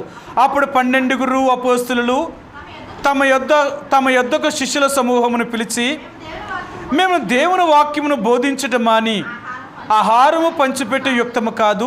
కాబట్టి సహోదరులారా, ఆత్మతోనూ జ్ఞానముతోనూ నిండుకొని మంచి పేరు పొందిన 7 మనుషులను మీలో ఏర్పరచుకొనుడి, మేము వారికి ఈ పనిని నియమింతుము. అంతే కదా, ఇక్కడ అర్థమైంది కదా. ఆనాడు వీళ్ళందరూ తీసుకొచ్చిన డబ్బుని, అంటే వారి ఇండ్లను భూముల్ని అమ్మేసి తీసుకొచ్చిన డబ్బుని అపోస్తలుల యొక్క పాదముల దగ్గర పెట్టి వాళ్ళు ఉన్నప్పుడు ఈ డబ్బుతో వారు ఆహారాన్ని పెడుతున్నప్పుడు కొంత సమస్య వచ్చింది. మేము డబ్బు ఇచ్చాము, మమ్మల్ని ఏమో ఇలా చూస్తున్నారు, వాళ్ళే ఇచ్చారా మేము ఇవ్వలేదా, వాళ్ళకు ఒకలా చూస్తున్నారు మమ్మల్ని ఒకలాగా చూస్తున్నారని సనుగుడు మొదలయ్యింది. అంతే కదా, ఎక్కడైనా అంతే కదా. సమాజం పోగవుతుందంటే సమస్యలే ప్రారంభమవుతున్నాయి. ఆ గ్రీకు దేశం మాట్లాడే స్త్రీలు, ఎబ్రీ స్త్రీలకి వివాదం వచ్చింది. అప్పుడు అపోస్తలులు అన్నారు, ఇదేంటి, మనం అందరినీ సమానంగానే చూస్తున్నాం కదా, ఎక్కడ పొరపాటు జరుగుతుంది, మనం చేసే పని ఏంటి, మనం చెప్పేదేంటి, మనం చేసేదేంటి అని ఈ సనుగుడు విని అప్పుడు ఆనాడు దేవుని యొక్క ప్రజలైన వారి శిష్యులందరినీ పిలిచి వారు ఏం చెప్పారు అంటే, మేము దేవుని వాక్యాన్ని బోధించడమే మా పని, కానీ ఆహారం వడ్డించడం మా పని కాదు. కాబట్టి మీలో 7 మనుషుల్ని ఏర్పరచుకోండి. మంచి సాక్ష్యం కలిగిన వారు, మంచి పేరు కలిగిన వారు, మూడవదిగా వారు మరి ఆత్మతోనూ జ్ఞానముతోనూ నిండుకున్న వారై ఉన్నవారిని 7 మనుషుల్ని మా దగ్గర తీసుకొని రండి. మీరందరూ 7 ఏర్పరచుకోండి. ఆ 7కి మేమేం చెప్తాం? బాధ్యతను అప్పగిస్తాం. అంతేనా? ఇప్పుడు 7కి ఎవరు బాధ్యత అప్పగిస్తారు? అపోస్తులు. ఇప్పుడు అపోస్తులకి 7 బాధ్యులు కాబట్టి ఏదైనా లెక్క చెప్పాలా లేదా వీళ్ళకి? చూడండి, ఎవరైనా మనకి ఏదైనా అప్పగించారనుకోండి, మనకు అప్పగించిన వారికి మనం లెక్క చెప్పాలా లేదా? అంతేగాని అప్పగించిన వాళ్ళని తొక్కేస్తామా? తప్పది. ఎవరైతే మనకు పని అప్పగించారో ఆ పనిని అప్పగించిన వారికి మనం నమ్మకంగా పని చేస్తాం. అంతేకాని వాళ్ళని దాటి మనం వెళ్ళాం. వాళ్ళు దాటి వెళ్తున్నాము అనుకుంటే వాళ్ళు ఏం చేస్తారు? మనల్ని ఆ పనిలో నుంచి తీసేసే హక్కు ఉందా లేదా? వాళ్ళకి అధికారులు, వాళ్ళ పని మనకు అప్పగించారు కాబట్టి వాళ్ళు తీసేసే అధికారం ఉంచే అధికారం కూడా వాళ్ళకు ఉంది. కానీ వీళ్ళేమంటున్నారంటే 7 మనుషుల్ని ఏర్పరిచారు కదా, సంఘంలో పెద్దలను నియమించారు కదా, వీళ్ళు పెద్దలు అంటారా? అసలు సరే, ఇంకొక ఆయన ఏం వాదించాడు అంటే, అధ్యక్షుడు అంటే పెద్దలు అనేవారు ఎలాగుండాలి? బైబిల్ గ్రంథంలో కొంతమంది పెద్దలను పెట్టాడట. సరే, మీకు ఒక మాట చూపిస్తాను, వీళ్ళ చెప్పిన మాటలే చూపిస్తాను. అపొస్తలుడైన పౌలు తిమోతికి రాసిన మొదటి పత్రిక 3వ అధ్యాయము. అపొస్తలుడైన పౌలు తిమోతికి రాసిన మొదటి పత్రిక 3వ అధ్యాయము 1-2 వచనాలండి. ఎవడైనను అధ్యక్ష పదవిని ఆశించిన ఎడల అట్టివాడు దొడ్డ పనిని అపేక్షించుచున్నాడన్న మాట నమ్మదగినది. అధ్యక్షుడగవాడు నిందారహితుడును, ఏకపత్నిక పురుషుడును, మితానుభావుడును, స్వస్థబుద్ధి గలవాడును, మర్యాదస్తుడును, అతిథి ప్రియుడును, బోధింపదగిన వాడైనై ఉండి మద్యపానియు, కొట్టువాడును కాక సాత్వికుడును, జగడమాడినవాడును, ధనాపేక్ష లేనివాడునై సంపూర్ణ మాన్యత కలిగి తన పిల్లలను స్వాధీనపరుచుకొనుచు తన ఇంటి వారిని బావుగా ఏలువాడై ఉండవలెను. ఎవరంట? అధ్యక్ష పదవిని ఆశించే ప్రతి ఒక్కడు కూడా ఇలాంటి లక్షణాలు ఉండాలట. సంఘంలో పెద్దలకు ఇలాంటివి ఉంటాయంటారా?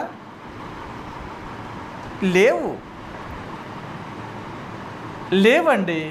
అధ్యక్షుడు అంటే ఎవరు అంటే, బైబిల్ ప్రకారంగా మీరు చూస్తే దేవుని సేవకుడే. ఆ సంఘానికి ఆయనే పెద్ద. దేవుడు ఆ సంఘానికి ఆయన నియమించాడు. ఆయన్నే దేవుని చేత ఏర్పరచబడిన వారిని దేవుడు నియమించాడు. కానీ సంఘ పెద్దలు అనేవాళ్ళు ఎవరు అంటే, దేవుని సేవకుడితో కలిసి పనిచేసేవారు. సేవకుడు ఎందుకు పెద్దలు నియమించాడో తెలుసా? ఆ సేవకుడితో కలిసి పని చేయడానికి. అంతేగాని పెద్దలుగా నియమించాడు కాబట్టి ఆ పెద్దలందరూ ఒకటయ్యి ఆ సేవకుడిని తొక్కేయడానికి కాదు. ఈ రోజులు ఏమైపోయింది తెలుసా? ఆనాడు భక్సింగ్ గారు నిస్వార్థంగా ఆయన సేవకుల్ని నియమించాడు, అంటే పెద్దల్ని నియమించాడు. మొట్టమొదట మెడ్రాసులో జెహోషామల్లో పెద్దల్ని నిర్ణయించాడు. ఎప్పుడైతే భక్సింగ్ గారు మెడ్రాసులో జెహోషామాలో పెద్దల్ని నిర్ణయించాడో ఆ రోజు నుంచి భక్సింగ్ గారిని ఏడిపించడం మొదలెట్టారు. ఆఖరికి భక్సింగ్ గారిని మెడ్రాసు నుంచే బయటికి పంపించారండి. భక్సింగ్ గారు ఎక్కడా కూడా చెప్పలేదు. ఆయన ఏం చెప్పాడు అంటే, దైవజ్ఞానం కలిగిన వాడు. ఆయన ఒకటే చెప్పాడు, సరే మీరు పెద్దలు కాబట్టి మీరు ఇక్కడ పరిచర్య మీరు చూసుకుంటారు కాబట్టి ఇక్కడ మా పని అయిపోయింది, ఇక్కడ మేము అవసరం లేదు. ఒకవేళ మీకు ఏదైనా మా అవసరం వస్తే మమ్మల్ని ఎప్పుడైనా మీరు పిలిస్తే మేము వస్తాం, కాబట్టి ఇక్కడి నుంచి మేము వెళ్ళిపోతామని చెప్పి ఆనాడు భక్సింగ్ గారితో కూడా సేవకు వచ్చిన దైవజనులు అందరూ కూడా మెడ్రాస్ నుంచి సువార్త చేసుకుంటూ మన ఆంధ్రాలోకి ప్రవేశించారండి. అక్కడ నుంచి సువార్త చేసుకుంటూ అలాగ చేసుకుంటూ వస్తూ భక్సింగ్ గారిని మెడ్రాసులో ఉన్నప్పుడే హైదరాబాద్ రమ్మని వారు ఆహ్వానం చేశారు. కాబట్టి ఇలాగ భక్సింగ్ గారు సువార్తలు చేసుకుంటూ తనతో ఉన్న టీం అంతా కూడా బయలుదేరారని తెలియగానే హైదరాబాద్లో ఉన్నవారు భక్సింగ్ గారికి ఉత్తరం రాశారు, అయ్యా మా దగ్గరికి మీరు రండి, మా దగ్గర కూడా మీరు సువార్త చేయండి, మా దగ్గరికి మీరు రండి అని ఆహ్వానం చేశారు. కాబట్టి అలాగ వీరు సువార్త చేసుకుంటూ 1949 50వ సంవత్సరంలో, అంటే 47, 48, 49కే వాళ్ళు హైదరాబాద్ వచ్చారు. హైదరాబాదులో ఆయన పూర్తిగా మరి 50వ సంవత్సరం నుంచి వాళ్ళ పరిచర్య ప్రారంభించారు. హెబ్రోను ముందుగా లేదు, సియోను అనే ప్రాంతం ఉండేది. ఆ సియోను దగ్గర నుంచి ఇంకొక చిన్న అద్దింట్లో తీసుకొని పరిచర్య ప్రారంభించారు. అలాగ భగత్ సింగ్ గారు మెడ్రాస్ను వదిలి హైదరాబాదుకు వచ్చారు. హైదరాబాదులో రమారమి 1985, 86 వరకు ఆయన సేవా జీవితంలో ఎన్నో పరిశుద్ధ సమాజ గురుకులు పెట్టి ఆయన 1986 సంవత్సరంలో ఆయన తర్వాత పరిచర్య కొరకు 6 పెద్దల్ని ప్రపంచం అంతటా ఉన్న పరిచర్య కొరకు ఆయన తీసుకొచ్చారు. అందులో మరి ఫిలిప్ గారు కానీ, మార్టిన్ గారు కానీ, లాజర్సన్ గారు కానీ, తర్వాత కోషి గారు కానీ, దాసన్న గారు కానీ, ఇలాగా 6 సభ్యుల్ని కూడా వారు అభిషేకం చేసి నా తర్వాత ప్రపంచం అంతటా పరిచర్య చేసేవాళ్ళు వీళ్ళే అని స్టేజీ మీదకి అందరినీ వారు భార్యలతో పాటు తీసుకొచ్చి భగత్ సింగ్ గారు అభిషేకం చేశారు. ఎప్పుడైతే అభిషేకం చేశారో కొన్ని నెలల్లోనే భగత్ సింగ్ గారి మీద ఒత్తిడి తీసుకొచ్చారు హెబ్రోన్లో ఉన్న సంఘ పెద్దలు, సంఘంలో ఉన్నవారు.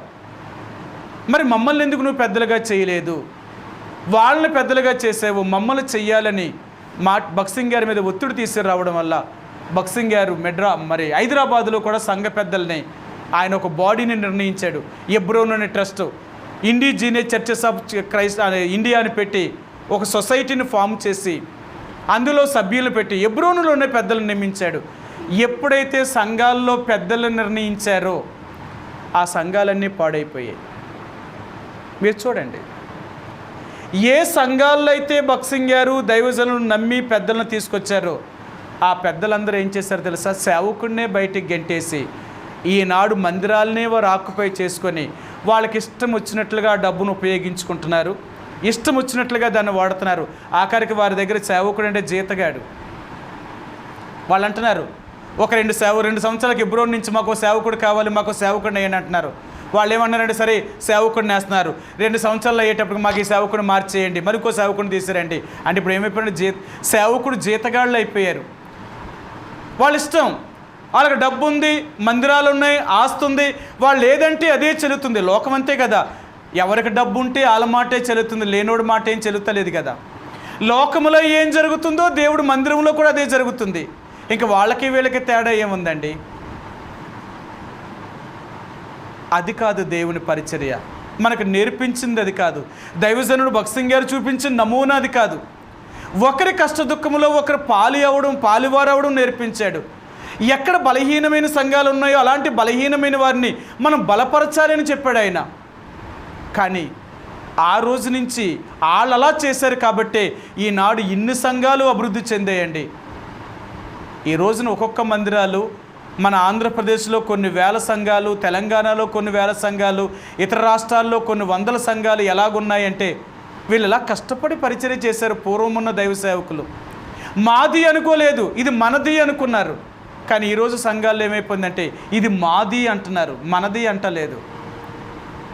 అందుకనే ఎప్పుడైతే సంఘాల్లోనికి డబ్బు ప్రవేశించిందో, ధనం వచ్చిందో అక్కడే ఆత్మీయత చచ్చిపోయింది. అందుకన్నాడు, డబ్బు ఉంటే దేవుడు ఉండడు, దేవుడు ఉంటే డబ్బు ఉండదు. దేవుడు ఉన్న చోట డబ్బు ఉండదు, డబ్బున్న చోట దేవుడు ఉండడు. కారణం ఏంటో తెలుసా? డబ్బు ఉంటే మనుషులు తమ ఇష్టానుసారంగా ప్రవర్తించడానికి ప్రయత్నం చేస్తారు.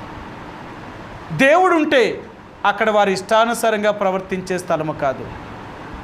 కాబట్టి ఈ వారు అక్కర కొలది పంచిపెట్టిన ఇచ్చిన వాళ్ళు ఏమీ మాట్లాడలేదు అంటే వాళ్ళు ఎంత సమర్పణ కలిగిన వారు, ఎంత త్యాగము కలిగిన వారు. అందుకనే ఈ 36, 37 వచనంలో చెప్తున్నారు, బర్నబా అనే ఈ హెచ్చరిక పుత్రుడు ఎక్కువ భూమి కలిగిన వాడు, ఆ లేవీ వంశానికి చెందినవాడు. ఆయనకి ఎక్కువ విస్తారమైన భూమి ఉండేది.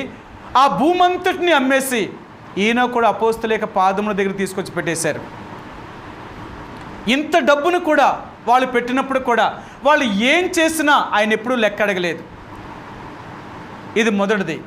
నేను చెప్పాను కదా, ఆ అపోస్తల కార్యముల 6వ అధ్యాయములో వారికి 6గురికి బాధ్యతను 7గురికి బాధ్యత అప్పగించారు అపోస్తలు. అంతేకాని ఈ 7గురు అపోస్తల కంటే గొప్పవారేమీ కాదు. అపోస్తుల కంటే గొప్పవారు కాదు, వీళ్ళే గొప్పవారు అయ్యుండేలాగుంటే అపోస్తులే తక్కువైపోను. మీరు చూడండి, స్తెఫను చంపేశారు, ఫిలిప్ కానీ, ప్రొకోరస్ కానీ, పరిమనాస్ కానీ, మిగిలిన 7గురిలో 6గురు చెదిరిపోయారు. వీళ్ళు ఎక్కడికి చెదిరిపోయినా వెళ్ళిన చోటల్లా సంఘాలను బలపరిచి సువార్తను ప్రకటించి సంఘాలను కట్టిన తర్వాత వాళ్ళు బాప్తీసాలు ఇచ్చినప్పటికీ కూడా పరిశుద్ధాత్మ వారి మీదకి దిగి రాలేదు. అప్పుడు వీళ్ళు ఏం చేశారు అంటే, దేవుడి ఆత్మ దిగి రావాలి అంటే మన వల్ల ఏమీ కాదు, అది అభిషేకించబడిన వారి వల్లే అవుతుందని చెప్పి ఫిలిప్పు యెరూషలేములో ఉన్న అపోస్తులకు చెప్పినప్పుడు పేతురు, యోహానులు ఈ సమరయుల పట్టణం దగ్గరికి వచ్చారు. సమరయుల మధ్య దేవుని వాక్యాన్ని ప్రకటిస్తున్న ఫిలిప్పుకి ఆ యొక్క విషయాలు చెప్పి వారు ఆనాడు బాప్తిసం పొందిన వారి మీద చేతులుంచి ప్రార్థన చేశారు. ఎప్పుడైతే పేతురు, యోహానులు వారు చేతులేసి ప్రార్థన చేశారో పరిశుద్ధాత్మ అప్పుడు వారి మీదకి దిగింది. అంతవరకు పరిశుద్ధాత్మ దిగలేదు. అర్థమైందా? స్తెఫను వాక్యం చెప్పాడు, ఫిలిప్పు వాక్యం చెప్పాడు, రక్షణలోనికి నడిపించాడు, బాప్తీసాలు ఇచ్చారు, కానీ పరిశుద్ధాత్మ వారి మీదకి రాలేదు. అపోస్తులు వచ్చి వారి మీద చేతులు ఉంచే వరకు పరిశుద్ధాత్మ రాలేదు. దేవుడు అప్పుడు ఆ శక్తిని వాళ్ళకే ఇచ్చాడు, ఇంకెవరికీ ఇవ్వలేదు. దేవుడు అన్నాడు, మీరు ఎవరి మీదకైతే పరిశుద్ధాత్మను వదులుతారో వాళ్ళ మీదకి నేను పంపుతాను, మీరు ఎవరి మీదకైతే రాకూడదనుకుంటారో అలాంటి అధికారాన్ని యేసు ప్రభువారు తన శిష్యులకు ఇచ్చాడండి. సరే మీకు చూపిస్తాను. యోహాను సువార్త. యేసు ప్రభువారు తన 12 మంది శిష్యులకు ఇచ్చిన ఎలాంటి అధికారం వారికి ఇచ్చాడు అంటే, యేసు ప్రభువారు సామాన్యమైన అధికారం వాళ్ళకి ఇవ్వలేదు. వారు యేసు ప్రభువారి యొక్క పేరును బట్టి వారు ఏది చేయాలనుకున్నా వాళ్ళ చేతిలోనే ఉంది. 20వ అధ్యాయము 22, 23 వచనాలండి. యోహాను సువార్త 20వ అధ్యాయము 22, 23 వచనాలు. ఆయన ఈ మాటలు చెప్పి వారి మీద ఊది పరిశుద్ధాత్మను పొందుడి, మీరు ఎవరి పాపములను క్షమింతురో అవి వారికి క్షమించబడును, ఎవరు పాపములను మీరు నిలిచి ఉండనిత్తురో అవి నిలిచి ఉండినని వారితో చెప్పెను. అపోస్తులకి దేవుడు ఎంత అధికారం ఇచ్చాడు అంటే, ఎవరి పాపాలనైతే మీరు క్షమిస్తారో వారి పాపములు క్షమించబడతాయి, ఎవరి పాపములు అయితే నిలిచి ఉండునుగాక అని చెప్తారో వారి పాపములు నిలిచి ఉండిపోతాయి, వాళ్ళకి క్షమాపణ లేదు అని చెప్పాడు. చూడండి ఎంత అధికారం ఇచ్చాడు. అందుకనే ఈ 11 మంది అంటే యోధా చనిపోయిన తర్వాత ఈ 11 మంది శిష్యులకి దేవుడిచ్చిన అధికారం ఎంతంటే, సర్వాధికారము తన దేవుడు తన తండ్రికి అలాగే కుమారుడికి ఇచ్చారు, అధికారం అంతా తన శిష్యులకి ఇచ్చాడు. ఆ తర్వాత వీళ్ళు ఏం చేశారు అంటే, 7గురిని ఏర్పరచుకున్న తర్వాత వాళ్ళకి ఈ బాధ్యతను అప్పగించాడు. ఏంటంటే వండి పెట్టే బాధ్యత, ఎవరికీ తక్కువ లేకుండా మీరు ఆహారమును వారికి వడ్డించండి, వారిని చూసుకోండి అని చెప్పి వాళ్ళకి అప్పగించారు. అంతే తప్ప ఆ డబ్బు మీద అజమాయిషీ వాళ్ళకి ఇవ్వలేదు. అపోస్తుల చేతిలోనే జరిగేది ఏది జరిగినా వీళ్ళు వాళ్ళ కింద ఉండి పనిచేసేవారు అంతే. సరే, తర్వాత రెండో విషయం వాళ్ళు ఏమన్నారంటే, అలా కాదు, యోషువ దినాలలో దేవుని యొక్క మందిరము శిథిలమైపోయినప్పుడు యోషువ ఆయనకి 7 ఏండ్ల వయసులో రాజు అయిన తర్వాత యెహోయాదా దినములలో ఇతడు కూడా ప్రధాన యాజకుడిని ఆ రోజుల్లో ఉన్న లేవీలందరినీ పిలిచి ఇక్కడ ఒక మాట చెప్పాడు. ఆయన ఏం చెప్పాడో చూపిస్తాను. అంటే సంఘంలో పెద్దలు ఇది అజమాయిషి అంతా వాళ్ళే తీసుకోవాలని బైబిల్లో ఎక్కడా లేదు, కానీ వాళ్ళ కల్పించుకొని డబ్బు అనేది సంఘ పెద్దల చేతిలో ఉంటుంది, సేవకుడి చేతిలో ఉండకూడదు అంటున్నారు వాళ్ళు. బైబిల్లో ఎక్కడ అలా లేదు, అందుకనే చూపిస్తున్నాను మీకు. సరే చూపిస్తాను. 2వ దినవృత్తాంతాల గ్రంథము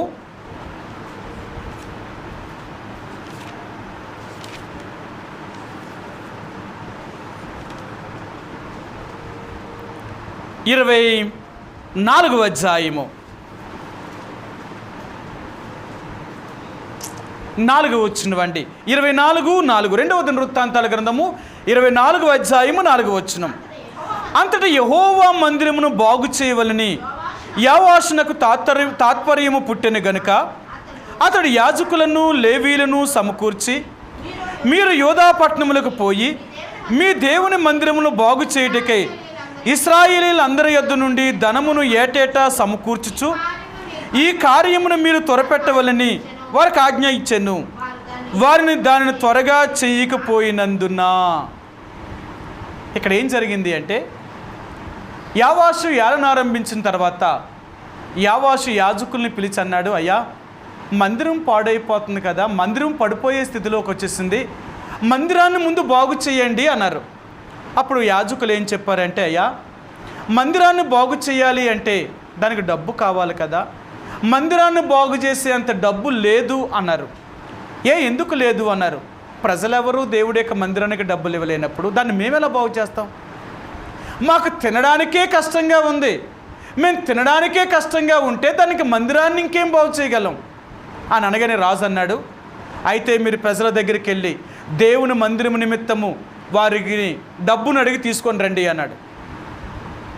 యాజకులు ఏం చేశారంటే ఆ పని చేయలేకపోయారు. మేమెళ్ళి ప్రజల్ని వెళ్ళి డబ్బు అడిగితే మాకెవరిస్తారు?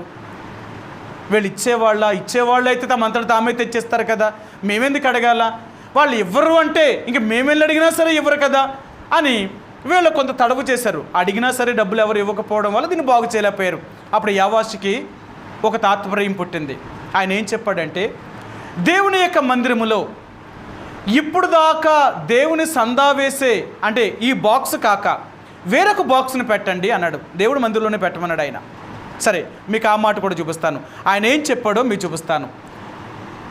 ఈ అధ్యాయంలో చూడండి, ఆయన ఏం చెప్పాడో చూపిస్తాను. 8-9 వచనాలు. కాబట్టి రాజు ఆజ్ఞ చెప్పిన వారు ఒక పెట్టెను చేయించి యెహోవా మందిర ద్వారము బయట ఉంచిరి. మరియు దేవుని సేవకుడైన మోషే అరణ్యమందు ఇశ్రాయేలుకు నిర్ణయించిన కానుకను యెహోవా యొద్దకు జనులు తేవలనని యోదాలోను యెరూషలేములోను వారిని చాటించిరి. కాగా అధిపతులందరూ జనులందరూ సంతోషముగా కానుకలను తీసుకుని వచ్చి చాలినంత మట్టుకు పెట్టెలో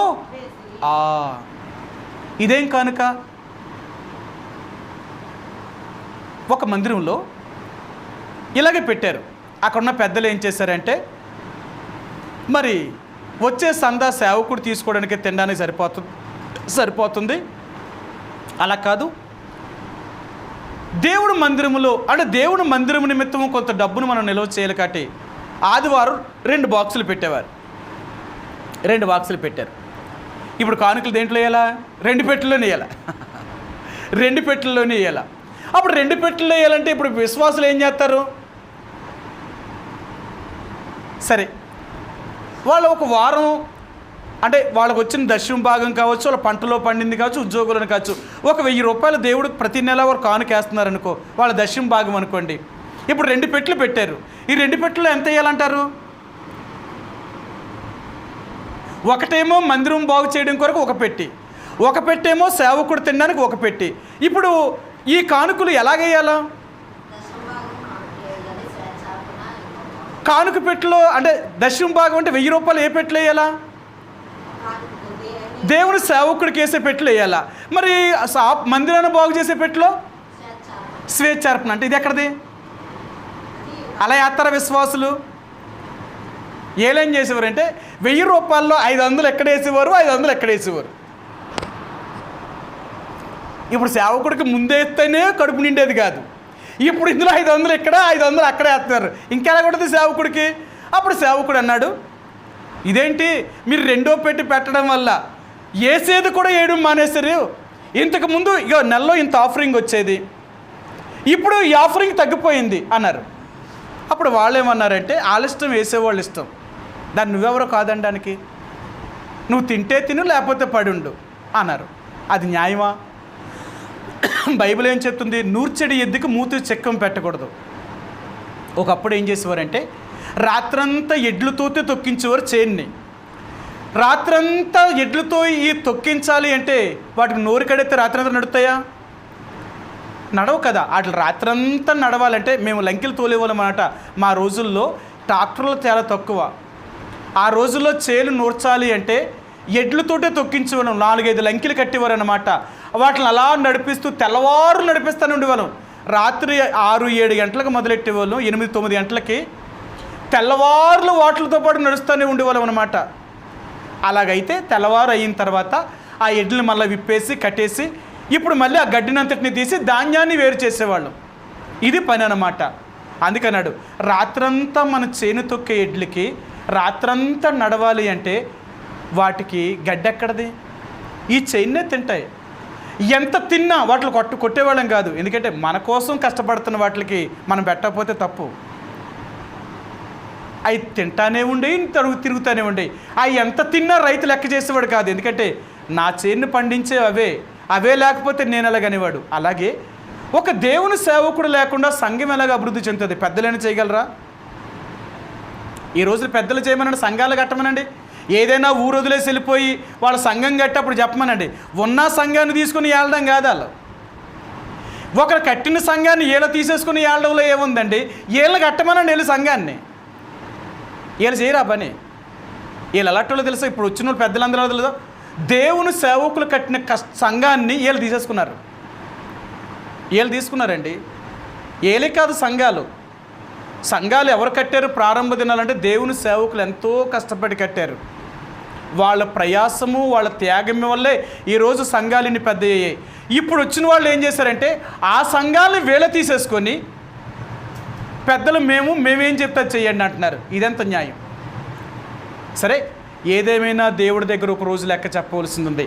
సరే, ఇప్పుడు ఏమన్నారంటే అయ్యా మేము వెళ్తున్నాం కానీ మాకు డబ్బు ఎవరు వేస్తా లేదన్నారు. అప్పుడు ఆ సంఘంలో ఉన్న సేవకుడు ఏమన్నాడంటే మీరు 2 బాక్సులు పెట్టారు, ఇలాగైతే కష్టం, నేను సేవ చేయలేను అన్నాడు. అప్పుడు వాళ్ళు ఏమన్నారంటే అలా కాదు, మళ్ళీ విశ్వాసులకు చెప్పారు, అమ్మా ఆదివారం మీరు సందా వేసేటప్పుడు దశమ భాగాలన్నీ కూడా సేవకుడు పెట్టులో వేయండి. మీరు స్వేచ్ఛార్పణంగా మీరు దేవుడి మందిరం మీద మీకున్న మక్కువ ఏమైనా ఉంటే ఆ డబ్బులు మాత్రం ఈ పెట్టులో వేయండి అన్నారు. అప్పుడు వాళ్ళు ఏం చేశారంటే ఆఫరింగ్ ఏమో దేవుని సేవకుడికి వేశారు, ఇంకా ఈ పెట్లు వేయడం మాత్రం తక్కువ వేయడం మొదలెట్టారు. వీళ్ళు ప్రతి నెల లెక్కెట్టేటప్పటికి ఈ డబ్బులు తగ్గిపోతున్నాయి. అప్పుడు వాళ్ళు ఏం చేశారంటే ఇలా కుదరదు అబ్బాయి, అప్పుడు ఇలా కాదు కానీ నీకు జీతం అనేది ఇచ్చేస్తావు, ఎంత కావాలో చెప్పు అన్నారు. అప్పుడు సేవకుడు ఏమన్నాడంటే నాకు నా పిల్లల చదువులకి, నా చదువు, నా పనికి, నా వదినకి ఇదిగో నాకు ఎంత అవుతుంది అన్నారు. అప్పుడు వాళ్ళు ఏమనుకున్నారంటే ఆయనకి జీతం ఇచ్చేస్తే గొడవ పోద్దిగా. ఏలో కూడా ఇలాగే ఆలోచించారు, మాకు జీతం అయితే లెక్క చెప్పవలసిన పని ఉంటుంది కదా. ఇప్పుడు జీతం తీసుకున్నాడంటే ఇంక లెక్క అడగరేలు. జీతం కాకుండా ఆఫరింగే తీసుకుంటే అడుగుతున్నారు లెక్క. ఏమని అడుగుతున్నారు? ఇంత డబ్బును నువ్వు ఎలా ఖర్చు పెట్టావు, ఈ డబ్బును నువ్వు ఎలాగ వాడావు, ఇంతెందుకు నువ్వు ఖర్చు పెట్టావు, ఇంతెందుకు నువ్వు చేతనాలు, ఈయన లెక్క పీకుతున్నారు. ఈయన ప్రతిసారి, ప్రతి వారం, ప్రతి నెల ఈయనకు వచ్చిన ఆఫరింగు, ఈయన ఖర్చు పెట్టింది 2 లెక్క చూపించాలి సార్. అక్కడ పెద్దలకి చూపించకపోతే ఒప్పుకునేవారు కాదు. అప్పుడు సేవకుడు ఏమనుకున్నాడంటే నాకెందుకు ఈ తలపోటు, నాకు ఇంతని జీతం ఇచ్చేస్తే వాళ్ళకి లెక్కే చెప్పవలసిన పని ఉండదు కదా అని అనుకుని ఏం చేశాడంటే జీతానికి కట్టుబడ్డాడు. ఇంక జీతగాడు ఎప్పటికి ఎలా ఉండిపోతాడు? జీతగాడిగా ఉండిపోతాడు. ఇక పెరిగినా తరిగినా వీడికి జీతం వీడికి ఇచ్చేస్తారు. అయితే నష్టమైనా లాభమైనకి సేవకుడే భరించాలి. ఇంకా అలాగ వాళ్ళు అయిపోయారు. ఇప్పుడు యోషువ కూడా ఇలా చెప్పగానే 2 బాక్సులు పెట్టారు. 2 బాక్సులు పెట్టిన తర్వాత ఏం చెప్పాడు అంటే అక్కడ ఒక మాట చెప్పాడు, మోషే మీకు నిర్ణయించిన కానుకలను అన్నాడా? అంతేనా? మనకేం చెప్పాడట ఆయన? 24వ అధ్యాయము 2వ దినవృత్తాంతాల గ్రంథము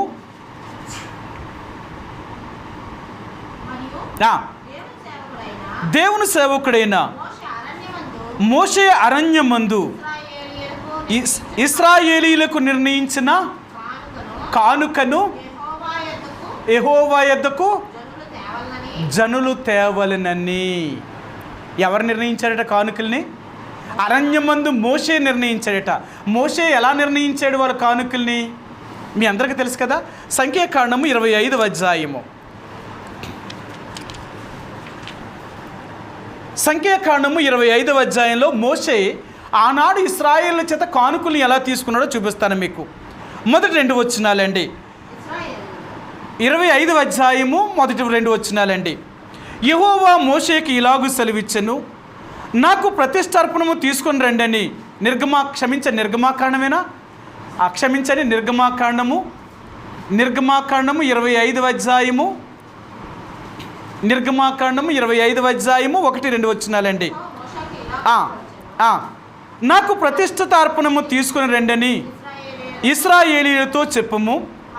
మనఃపూర్వకముగా అర్పించు ప్రతి మనుషుని యొద్ద దాన్ని తీసుకొని వెళ్ళెను. సరే, వారు ఎలాంటి కానుకలు ఇచ్చారు అంటే మనఃపూర్వకంగా ప్రతిష్టార్పణం, దేవుడి కొరకు తమ్మును తాము ప్రతిష్ఠించుకునేవారట. సరే, అందుకని అంటాడు అర్పణలు చాలా రకాలుగా ఉన్నాయి. దశమ భాగం వేరు, ప్రతిష్టార్పణ వేరు, తమను తాము ప్రతిష్ఠించుకోవడం స్వేచ్ఛార్పణం వేరు. ప్రతిష్ఠించుకోవడం అంటే ఏంటంటే, చాలామంది చూడండి, 1,00,000 రూపాయలకు వచ్చాయనుకో, 1,00,000 రూపాయలకి వీళ్ళ దేవుడు భాగాన్ని దేవుడికి ఇస్తారు. అందులో దేవుడు భాగం దేవుడికి ఇచ్చిన తర్వాత అంతేకాదు వీళ్ళు అనుకుంటారు, ప్రభువా మాకు ఇంత ఇచ్చావు కాబట్టి, దీంట్లో మాకు ఇంత కలిసి వచ్చింది కాబట్టి కొంత మరలా మేము ప్రతిష్ఠించుకుంటామని ఇస్తారు. ఇది ప్రతిష్టార్పణ, అంటే వాళ్ళంతటి వాళ్ళు సమర్పించుకునే అర్పణ. సరే, అంటే ఎందుకు ఎలాగంటారంటే, దేవుడు మాకు ఇంత ఇచ్చాడు కదా, దేవుడికి ఇవ్వాల్సిందే కాదు, మా అంతటి మేము ప్రతిష్ఠించుకుంటున్నాం, ఇది మా ప్రతిష్టార్పణ అని వాళ్ళు ఎప్పుడైతే తీసుకొస్తున్నారో ఆ డబ్బుతో వీళ్ళు దేవుని యొక్క మందిరాన్ని బాగు చేసేవారు. అది అందుకనే ఆనాడు యోషువ ఇలా చేశాడు. సరే, యోషువ ఇలా చేసిన తర్వాత వీళ్ళ పెట్టెలో వేసిన డబ్బంతటినీ లెక్క పెట్టించాడు యాజకుల చేత. లెక్క పెట్టించి ఈ యాజకుల మీద, ఆ యాజకులకు అధికారులను దాన్ని నిర్ణయించి ఆ డబ్బు వాళ్ళ చేతికి అప్పగించాడు. 2వ దినవృత్తాంతాల గ్రంథము 24వ అధ్యాయంలో చూడండి, వారు లెక్క పెట్టారట. లెక్క పెట్టిన తర్వాత ఇక్కడ ఏం జరిగింది అంటే, ఈ డబ్బును మళ్ళీ రాజు ఎప్పుడు విచారణ చేయలేదండి. 11వ వచనమండి, లేవీయులు ఆ పెట్టెను రాజు విమర్శించు స్థలమునకు తెచ్చుచూ వచ్చిరి. అందులో ద్రవ్యం విస్తారముగా ఉన్నట్టు కనబడిన ఎడల, ఆ కనబడినప్పుడల్లా రాజు యొక్క ప్రధాన మంత్రియు ప్రధాన యాజకుడు నియమించిన పై విచారణకర్తయు ఆ విచారణకర్తలు వచ్చి పెట్టెలో ఉన్న ద్రవ్యమును తీసి యథాస్థానమందు దానిని ఉంచుచూ వచ్చిరి. వారి చెప్పున పలుమార్ల చేడు చేత విస్తారమైన ద్రవ్యము సమకూర్చబడెను. అప్పుడు రాజు యెహోయాదాయును యెహోవా మందిరం పనిచేయవారికి దానినిచ్చి, యెహోవా మందిరమును బాగు చేయుటకే కాసేవారిని వడ్లవారిని యెహోవా మందిరమును బలపరచుటకు ఇత్తడి పనిని ఇనుప పనిని చేయవారికి కూలికి కుదిర్చిరి. ఇలాగును పనివారు పని జరిగించి సంపూర్తి చేసిరి. వారు దేవుని మందిరమును దాని యథాస్థితికి తెచ్చి దాన్ని బలపరిచిరి.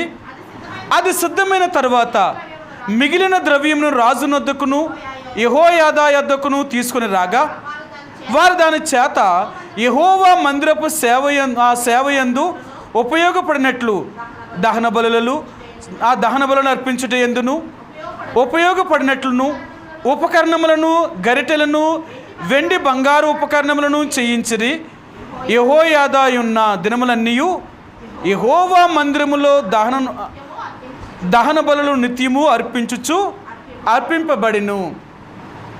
ఇప్పుడు ఈ డబ్బుని ఎవరికి అప్పగించాడు రాజు?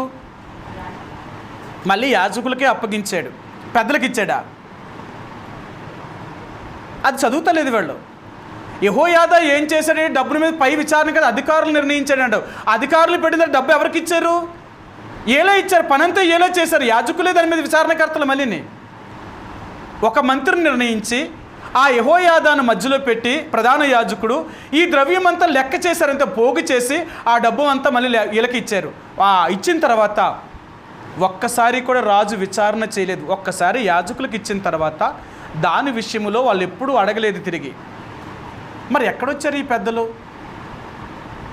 దేనికొచ్చారు ఈ పెద్దలు? నేను అడిగాను. బైబిల్ ముందు బాగా చదవండి. మీకు ఇష్టం వచ్చినట్లుగా మాట్లాడడం కాదు. ఎవరు పెద్దలు? ఎక్కడ నిర్ణయించారు పెద్దల్ని? మీలో కొంతమంది పెద్దలు నిర్ణయించారు. ఎవరు పెద్దలు? ఎవడు పెద్ద అసలు బైబిల్ సంఘంలో? దేవుని సేవకుడి కంటే గొప్పోడు ఇంకొకడు ఎవడో లేడు అక్కడ. ఆయన తర్వాతే ఇంకెవరైనా. అలాంటిది మీరు దేవుని సేవకుడినేమో భిక్షగాడిని చేసి ఏ రోజేమో సంఘంలో ఉన్న పెద్దలేమో ధనవంతులుగా వాళ్ళు అజమాయి చెల్లిస్తున్నారు. వీళ్ళకి సంబంధం ఏముంది దేవుడి డబ్బుతో? వీళ్ళకి ఎవరిచ్చారా అధికారం? దేవుడు ఎక్కడైనా వీళ్ళకి అధికారం ఇచ్చాడా? అందుకే ఈనాడు సంఘాల్లో ఎప్పుడైతే పెద్దల యొక్క పరిపాలన వచ్చిందో, ఈ పెద్దల పరిపాలన రాబోయేటప్పటికి సంఘాలన్నీ నాశనం అయిపోయాయి. ఆత్మీయత లేదండి. అందరి దృష్టి కూడా డబ్బు మీదే పడింది. అందరూ దానికోసమే కొట్టుకుంటున్నారు, దానికోసమే ప్రయాసపడుతున్నారు. కానీ నిజమైన వాక్యాన్ని వారు తెలుసుకోలేని గురుడివారిగా అయిపోయారు. ఈరోజు దేవుడు అంటున్నాడు, దేవుని యొక్క పరిచర్య ఏంటి అంటే, ఒకరి కష్ట దుఃఖములో ఒకరు పాలువారవడం. వాడు ఎక్కడైనా సరే, ఏ దేశస్తులైనా సరే, ఒక ఇండియా కాదు, ఏ దేశంలోనైనా దేవుని ప్రజల కష్టం వచ్చింది అంటే ఎక్కడున్న దేవుని ప్రజలైనా వారికి సహాయం చేస్తారు. వాళ్ళు మన దేశస్తులు కారు, వారు మన కులానికి చెందినవారు కాదు, వారు మన సంఘానికి చెందినవారు కాదు, వీళ్ళు వీళ్ళు మనవాళ్ళు కాదు అని చెప్పడానికి ఏమీ లేదు. దేవుని బిడ్డలనే వారు ఎక్కడైతే ఆత్మీయంగా దేవుని క్రమంలో జీవిస్తున్నారో అలాంటి వారికి సహాయం చేసేవారు. అందుకనే ఆది అపోస్తులేక సంఘంలో వారి అక్కర కొలది పంచిపెట్టేవారు. వాళ్ళు వీళ్ళని భేదం లేదు, ఇది మనది అనేవారే తప్ప నాది అనుకునే వాళ్ళు ఎవరు లేరు. ఈ రోజుల్లో ఇలాంటి మనస్తత్వం లేకపోవడం వల్లే సంఘాలన్నీ కూడా స్వార్థములోనికి వచ్చేసాయి. ఇది నాది, ఇది మాది. అందుకనే ఈ రోజులు ఏమైపోయారు తెలుసా? ఒకళ్ళ సంఘానికి ఒకరు రాకూడదు, మా సంఘానికి మీరు రాకూడదు, మీ సంఘానికి మేము రాకూడదు. ఎందుకంటే మీదే మాది మాదే. ఎలాగైపోయారో చూడండి. అందుకనే దేవుడు అంటే వీళ్ళు నా ప్రజలు కాదు. ఇలాంటి స్వార్థముతో ఉన్న వాళ్ళు ఎవరు నా రాజ్యం చేరలేరు. అందుకని అంటాడు, స్వార్థపరులు ఎవరు కూడా దేవుని యొక్క రాజ్యానికి ప్రవేశించలేరండి. నిస్వార్థమైన జీవితాన్ని కలిగిన వారు మాత్రమే దేవుని యొక్క రాజ్యంలో ప్రవేశించగలరు. అందుకనే దేవుని యొక్క ప్రజలుగా మనకు దేవుడు ఏం నేర్పిస్తున్నాడు అంటే, మనం ఒకరి కష్టంలో ఒకరు పాలు పంపులు పొందేవారు. వాళ్ళు వీళ్ళని మనకేది భేదము లేదు. ఎవరికైనా అవసరం ఉంటే మనకు దేవుడిచ్చాడా, వారి అవసరాన్ని తీరుస్తాం. ఒకవేళ మనం ఏదైనా అవసరంలో ఉన్నామా, దేవుడు వాళ్ళకి ఇచ్చాడా, వాళ్ళు మన అవసరాన్ని తీర్చాలి. డబ్బు అనేది మన అవసరాలు తీర్చబడడం కొరకే, కానీ మన అవసరాలని తీర్చుకోకుండా దాన్ని దాచుకోవడం అనేది అది వ్యర్థమండి. దేవుడు ఎందుకు ఇస్తాడంటే మన అవసరాలు తీర్చుకోవడానికే డబ్బు ఉంటుంది తప్ప అవసరాలు తీర్చుకోకుండా మనం శ్రద్ధపడడానికి కాదు. చాలామంది డబ్బును ఎవరు దాస్తారు అంటే ఇలాంటి వాళ్ళే దాస్తారు. చూడండి, మీరు అంటారు కదా, మరి ఏంటంటేనంట, చెడ్డ నోటోళ్ళు ఏమో సంపాదిస్తారట, మంచి నోటోళ్ళు ఏమో తింటారట. సంపాదించే వాళ్ళు ఎలా తింటారో తెలుసా? సంపాదించే వాళ్ళు ఇంటికి ఎప్పుడైనా చూడండి మీరు, వాళ్ళ చారు, వాళ్ళ గెంజి ఏదో ఆ పొద్దుట వండుకుంటే సాయంకాలం మళ్ళీ అదే సరిపడేసుకుంటారు. అలా ఏమంటే తింటా ఉంటే కొండైనా జరిగిపోద్దట, తినేస్తూ ఉంటే ఎంతైనా జరిగిపోద్దట. అందుకని వీళ్ళు ఏం చేస్తారంటే ఆ నీళ్ళతోటి, ఈ గంజితోటి, ఈ చారుతోటి ఇలా కరిపెడతారు. రోజులని గడిపేసి ఎంతో సంపాదిస్తారు. వీళ్ళు కడుపు పుట్టులు ఉంటారు చూసారా, వీళ్ళు వాడతారండి, లగ్జరీగా వాడతారన్నమాట. ఎందుకంటే వీళ్ళు సంపాదించారు కదా భూమిని, వీళ్ళు సంపాదించారు చూడు ఆస్తిని. వీళ్ళేమో సంపాదించడం తల్లిదండ్రులు తిరిగి తినక వాళ్ళ కడుపును పుట్టిన వాళ్ళని అందరిని ఖర్చు పెట్టి వాళ్ళు ఎత్తాడట దేవుడు. వాళ్ళు పెడతారట ఖర్చు, వీళ్ళు ఏడుస్తూ ఉంటారట, మేమేమో నోరు కట్టుకుని సంపాదించాం, వీళ్ళేమో ఎంత చక్కగా ఖర్చు పెడుతున్నారు, అలాగనుకుంటే మేమెందులో సంపాదించాలి. వీళ్ళు చూస్తారే తప్ప అనుభవించలేరు. దేవుడు అలా చేస్తాడట. నువ్వు సంపాదించడం మొదలుపెట్టావా, నీ తర్వాత వచ్చి కూడా దాన్ని ఖర్చు పెట్టడానికి ప్రయత్నం చేసి అలాంటి వాడిని ఇస్తారట. నువ్వు ఖర్చు పెట్టడం మొదలెట్టావా, నీకు దేవుడు దాచేవాళ్ళు, నీకు సమకూర్చేవాళ్ళు దేవుడు ఇస్తాడట. అది దేవుని పెట్టుకునే మనసు. ఎప్పుడు కూడా మనకు దేవుడిచ్చాడా, మన తినగా మిగిలింది ఉందా, మన తినగా ఏదైనా ఉందా, అది లేని వారికి సహాయం చేయడానికి ప్రయత్నించాయి. వాళ్ళకి ఎందుకు ఇవ్వాలి, వాళ్ళు నాకు కావలసిన వాళ్ళకి నేను ఎందుకు పెట్టాలి అనుకునే మనసు నువ్వు ఎప్పుడు అలా కలిగి ఉండద్దు. నీకు ఉందంటే నువ్వు సహాయం చేయి. నువ్వు చేసావా సహాయం అంటే దేవుడు తప్పక నిన్ను దీవిస్తాడు. నిస్వార్థంగా, నీలో ఏ స్వార్థము లేకుండా నువ్వు సహాయం చేస్తే నిజంగా దేవుడు నిన్ను దీవిస్తాడండి. అందుకే చెప్తున్నాడు ఆయన, నువ్వెప్పుడైతే నిస్వార్థమైన జీవితాన్ని జీవించాలని ప్రయత్నం చేస్తావో నేను ఆ రోజు నుంచే నిన్ను జీవింప చేయడం ప్రారంభిస్తాను. నీ అవసరతలన్నీ తీరుస్తాను, నీ అక్కర్లన్నీ తీరుస్తాను, నీకే కొదువ రానివ్వను. చూడొకసారి దేవుడు మరలా చెప్తున్నాడు, నువ్వు సమర్పణ చేసే మనసు నీకుంటే నేను నీకు ఇచ్చే మనసు నేను కలిగి ఉంటాను. నీకు సమర్పణ చేసే మనసే లేకపోతే నేను ఎలాగిస్తాను? నా దగ్గర నుంచి నేనేమి ఇవ్వను నీకు. దేవుడు నీకు ఇవ్వాలి అంటే దేవుని కొరకు నిన్నుగా ప్రతిష్ఠించుకోవడానికి ప్రయత్నించి, ఎవరికి? బేదలైన వారు, కష్టాల్లో ఉన్నవారు, శ్రమల్లో ఉన్న దేవుని ప్రజలకు సహాయం చేయి. చివరిగా నేను చూపించి ముగిస్తాను. గలతీయులకు రాసిన పత్రిక 6వ అధ్యాయం. గలతీయులకు రాసిన పత్రిక 6వ అధ్యాయము 9-10 వచనాలండి. 9-10 వచనాలు. మనము మేలు చేయటి యందు విసుకకు యుందుము, మనము అలయక మేలు చేసితమే గాని మేలు చేసితమే అని తగిన కాలమందు పంట కోతుము. కాబట్టి మనకు సమయము దొరికిన కొలది అందరి ఎడలను, విశేషముగా విశ్వాస గృహమునకు చేరిన వారి ఎడలను మేలు చేయదము. అపోస్తలుడైన పౌలు చెప్తున్నాడు, ఓ గలతీయులారా, విశేషముగా విశ్వాస గృహమునకు చేరిన వారి ఎడల మేలు చేయి. దేవుడు నమ్ముకున్న బిడ్డలైన వారు ఎక్కడ బేదలైన వారు ఉన్నారో, ఎక్కడ కష్టాల్లో ఉన్నారో, ఎక్కడ శ్రమలో ఉన్నారో అలాంటి వారికి నువ్వు సాయం చేసే వ్యక్తిగా ఉండు. అది వారికి నేర్పించిన దేవుడు ఏంటి? దాతృత్వము నేర్పిస్తున్నాడు, ఇచ్చే మనసు నేర్పిస్తున్నాడు, సమర్పణ నేర్పిస్తున్నాడు. మన దేవుడు ఎప్పుడు కూడా స్వార్థపరుడు కాదు. ఆయన త్యాగము చేసేవాడే తప్ప, సమర్పించుకునేవాడే తప్ప దాన్ని దాచుకునేవాడు కాదు. అందుకని ఆయన నమ్ముకున్న తన ప్రజలకు కూడా అలాంటి మనసే ఉంటుందన్నమాట. వారండి దేవుని ప్రజలంటే. ఒకరి కష్ట దుఃఖంలో ఒకరు పాలువారు అవుతారు. ఒకరి కష్టంలో ఒకరు పాలువారం అయ్యామనుకో, నిజంగా దేవుడు నిన్నెంతగా ఆశీర్వదిస్తాడో చూడు.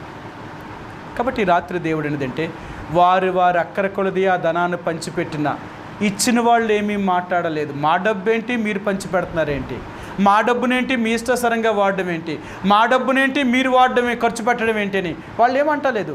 ఎప్పుడైతే వాళ్ళు ఇచ్చేస్తారు, ఇది మాది కాదు అంతే, దేవుడిది అది. వాళ్ళ ఇష్టం, వాళ్ళు ఏం చేసుకున్నా మాకు అనవసరం. ఇచ్చే వరకే మా పని. ఇచ్చిన తర్వాత వాళ్ళు ఏం చేసుకుంటే మాకేంటి? వాళ్ళు దేవుడికి లెక్క చెప్పుకుంటారు. మా పని ఏంటంటే ఇవ్వడం మా పని. వాళ్ళు దానికి వ్యర్థంగా ఖర్చు పెట్టారా, లేక వాళ్ళు అవసరం కొలిదే ఖర్చు పెట్టారా అనేది దేవుడికి వాళ్ళు లెక్క చెప్తారు అంతే తప్ప, ఇచ్చిన తర్వాత లెక్కడిగే బాధ్యత వాళ్ళకి లేదండి. అలా ఉన్నారు వాళ్ళు. అందుకనే ఆనాడు దేవుని యొక్క పరిచర్య ఎంత నిస్వార్థంగా జరిగిందో, అందరూ ఎంత మంచి మనస్సాక్షి కలిగిన వారు, అందరూ ఒకేలాగా జీవించారండి. అందుకని అక్కడ సమస్యలు రాలేదు. అందుకని ఈ రోజులు ఎందుకు సమస్యలు వస్తున్నాయంటే, ఇలాంటి మనస్తత్వం కలిగిన వారు లేరు. అంత సంకుచితం అయిపోయింది. నాదంటే నాదే, మాదంటే మాదే, మేము ఒకరికి పెట్టం, ఒకరికి ఇవ్వం, ఒకరిది మాకు అక్కర్లేదు, ఒకరిది మేము తీసుకోము.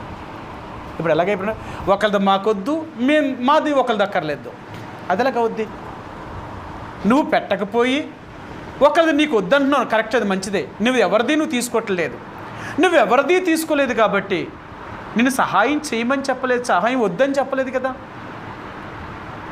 ఒకరిది నువ్వు తీసుకోకుండా ఉన్నప్పుడు నీకు కలిగింది ఇతరులకు పెట్టు. అది కూడా నువ్వు చేయవా? ఒకరిది నాకు వద్దు అనుకున్నావు, నీకు ఉంది, దేవుడు ఇచ్చాడు, సంతోషం. నీకున్నదైనా ఒకరికి పెట్టడానికి ఏంటి? ఎలా తయారయ్యారంటే ఇలాగే తయారయ్యారు.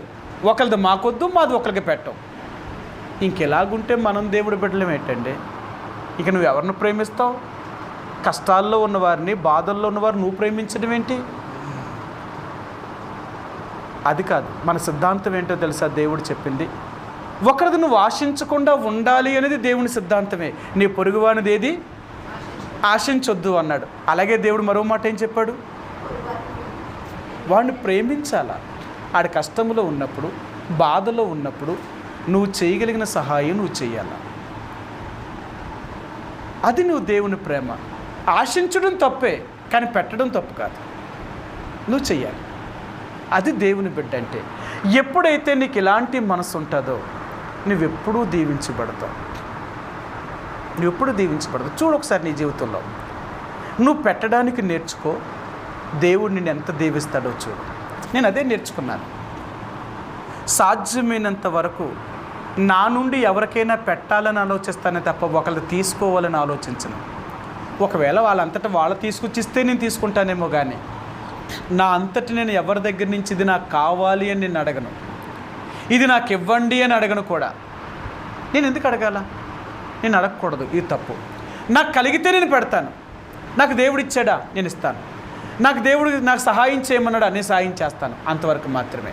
ఒకళ్ళ నాకు అనవసరం, నేను చేసానా లేదా, అది అంతవరకు మాత్రమే. కాబట్టి ఇలాగ మనం చేయడం వల్ల దేవుడు మనల్ని ఎప్పుడూ విడిచిపెట్టడండి. నిన్ను దీవిస్తాడు, నీ కుటుంబాన్ని దీవిస్తాడు, నీ పిల్లలను దీవిస్తాడు. చూడు ఎంత దీవిస్తాడో. నీ తరతరాలకి నీ కుటుంబం దీవించబడుతుంది. దేవుడు మాటే విన్నావా, నీ కుటుంబం ఎప్పుడూ దీవెనకరంగానే ఉంటుంది. దేవుడు మాట వినలేదా, దీవించబడలేవు.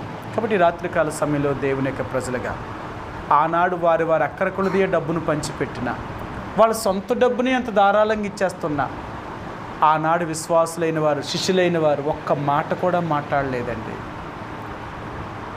అది వాళ్ళు చేసిన సేవ.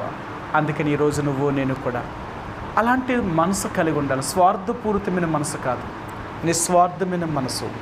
ఒకరికి మనం పెట్టేవాళ్ళమే తప్ప ఒకరి దగ్గర నుంచి మనం ఆశించేవారిగా ఉండకూడదు. నీకు ఎప్పుడైతే ఆ మనసు ఉందా, చూడు నిన్ను దేవుడు ఎంత దీవిస్తాడో. అలాగా దేవుడు మనల్ని అందరినీ ఆశీర్వదించునుగాక. ప్రార్థించుకుందాం. మా ప్రేమ కలిగిన పరలోకమందున మా తండ్రి, మా ప్రభువును నీ ప్రియకుమారుడును మా రక్షకుడైన యేసు ప్రభువారి యొక్క పరిశుద్ధమైన ఘనమైన నామములో ఈ రాత్రికాల సమయంలో తండ్రి, మేము ప్రభువా బైబిల్ పఠనంగా మీ సన్నిధికి రావడానికి సహాయం చేశారు. ప్రభువా ఈనాడు అపొస్తలుల కార్యములు 4వ అధ్యాయము 35, 36, 37 వచనాల్లో తండ్రి వారి అక్కర కొలది ఆ ద్రవ్యాన్ని పంచిపెట్టినప్పటికీ ఇచ్చిన వారు ఎవరూ కూడా ఒక్క మాట కూడా మాట్లాడలేదు. అది మాది అని కానీ, మా డబ్బును మీరెందుకు పంచుతున్నారని కానీ రాలేదు. అందుకనే వారిలో ఉన్న వారందరూ కూడా వారి అక్కర్ల కొలది తీర్చబడ్డారు, వారి అక్కర్లు తీర్చబడ్డాయి. అందరూ సమిష్టిగా ఉండడానికి ప్రయత్నం చేశారు. ప్రభా ఎంత మంచి దేవుడు. అలాగ వారికి అటువంటి సమర్పణ చేసే మనసు ఇవ్వడం వల్లే, వాళ్ళ చేసిన సమర్పణ ద్వారానే ఈనాడు యావత్తు ప్రపంచానికి మీరు దేవుడిగా తెలియపరచబడ్డారు. అలాగా మాలో ఉన్న స్వార్థపూరితమైన మనసు నుంచి తీసివేయండి. ఈనాడు అనేక సంఘాల్లో ప్రభా ఇలాంటి మనసే, ఇది మాది మనది అనుకొని వాళ్ళ దగ్గర నుంచి ఇంకెవరికి ఇవ్వడానికి ఇష్టపడతా లేదు. అందుకని సంఘాలు అభివృద్ధి చెందలేదు. బేదలైన విశ్వాసులు అభివృద్ధి చెందక ఎంతో వారు ఆత్మీయమైన నష్టాన్ని, భౌతికమైన నష్టాన్ని కూడా అనుభవిస్తున్నారు. సంఘముని శరీరమని, సంఘములో అమర్చబడిన మేమందరము మా వంతులో మేము పని చేయాలని మాకెంతగానో నేర్పిస్తున్నారు. అవును ప్రభా, మేము ఎక్కడ ఉన్నా నీ ప్రజలమే. ఒకరిని ఒకరు సహకరించుకోవడానికి, ఒకరికి ఒకరు సహాయం చేసుకునే మనసుని మాకు అనుగ్రహించండి.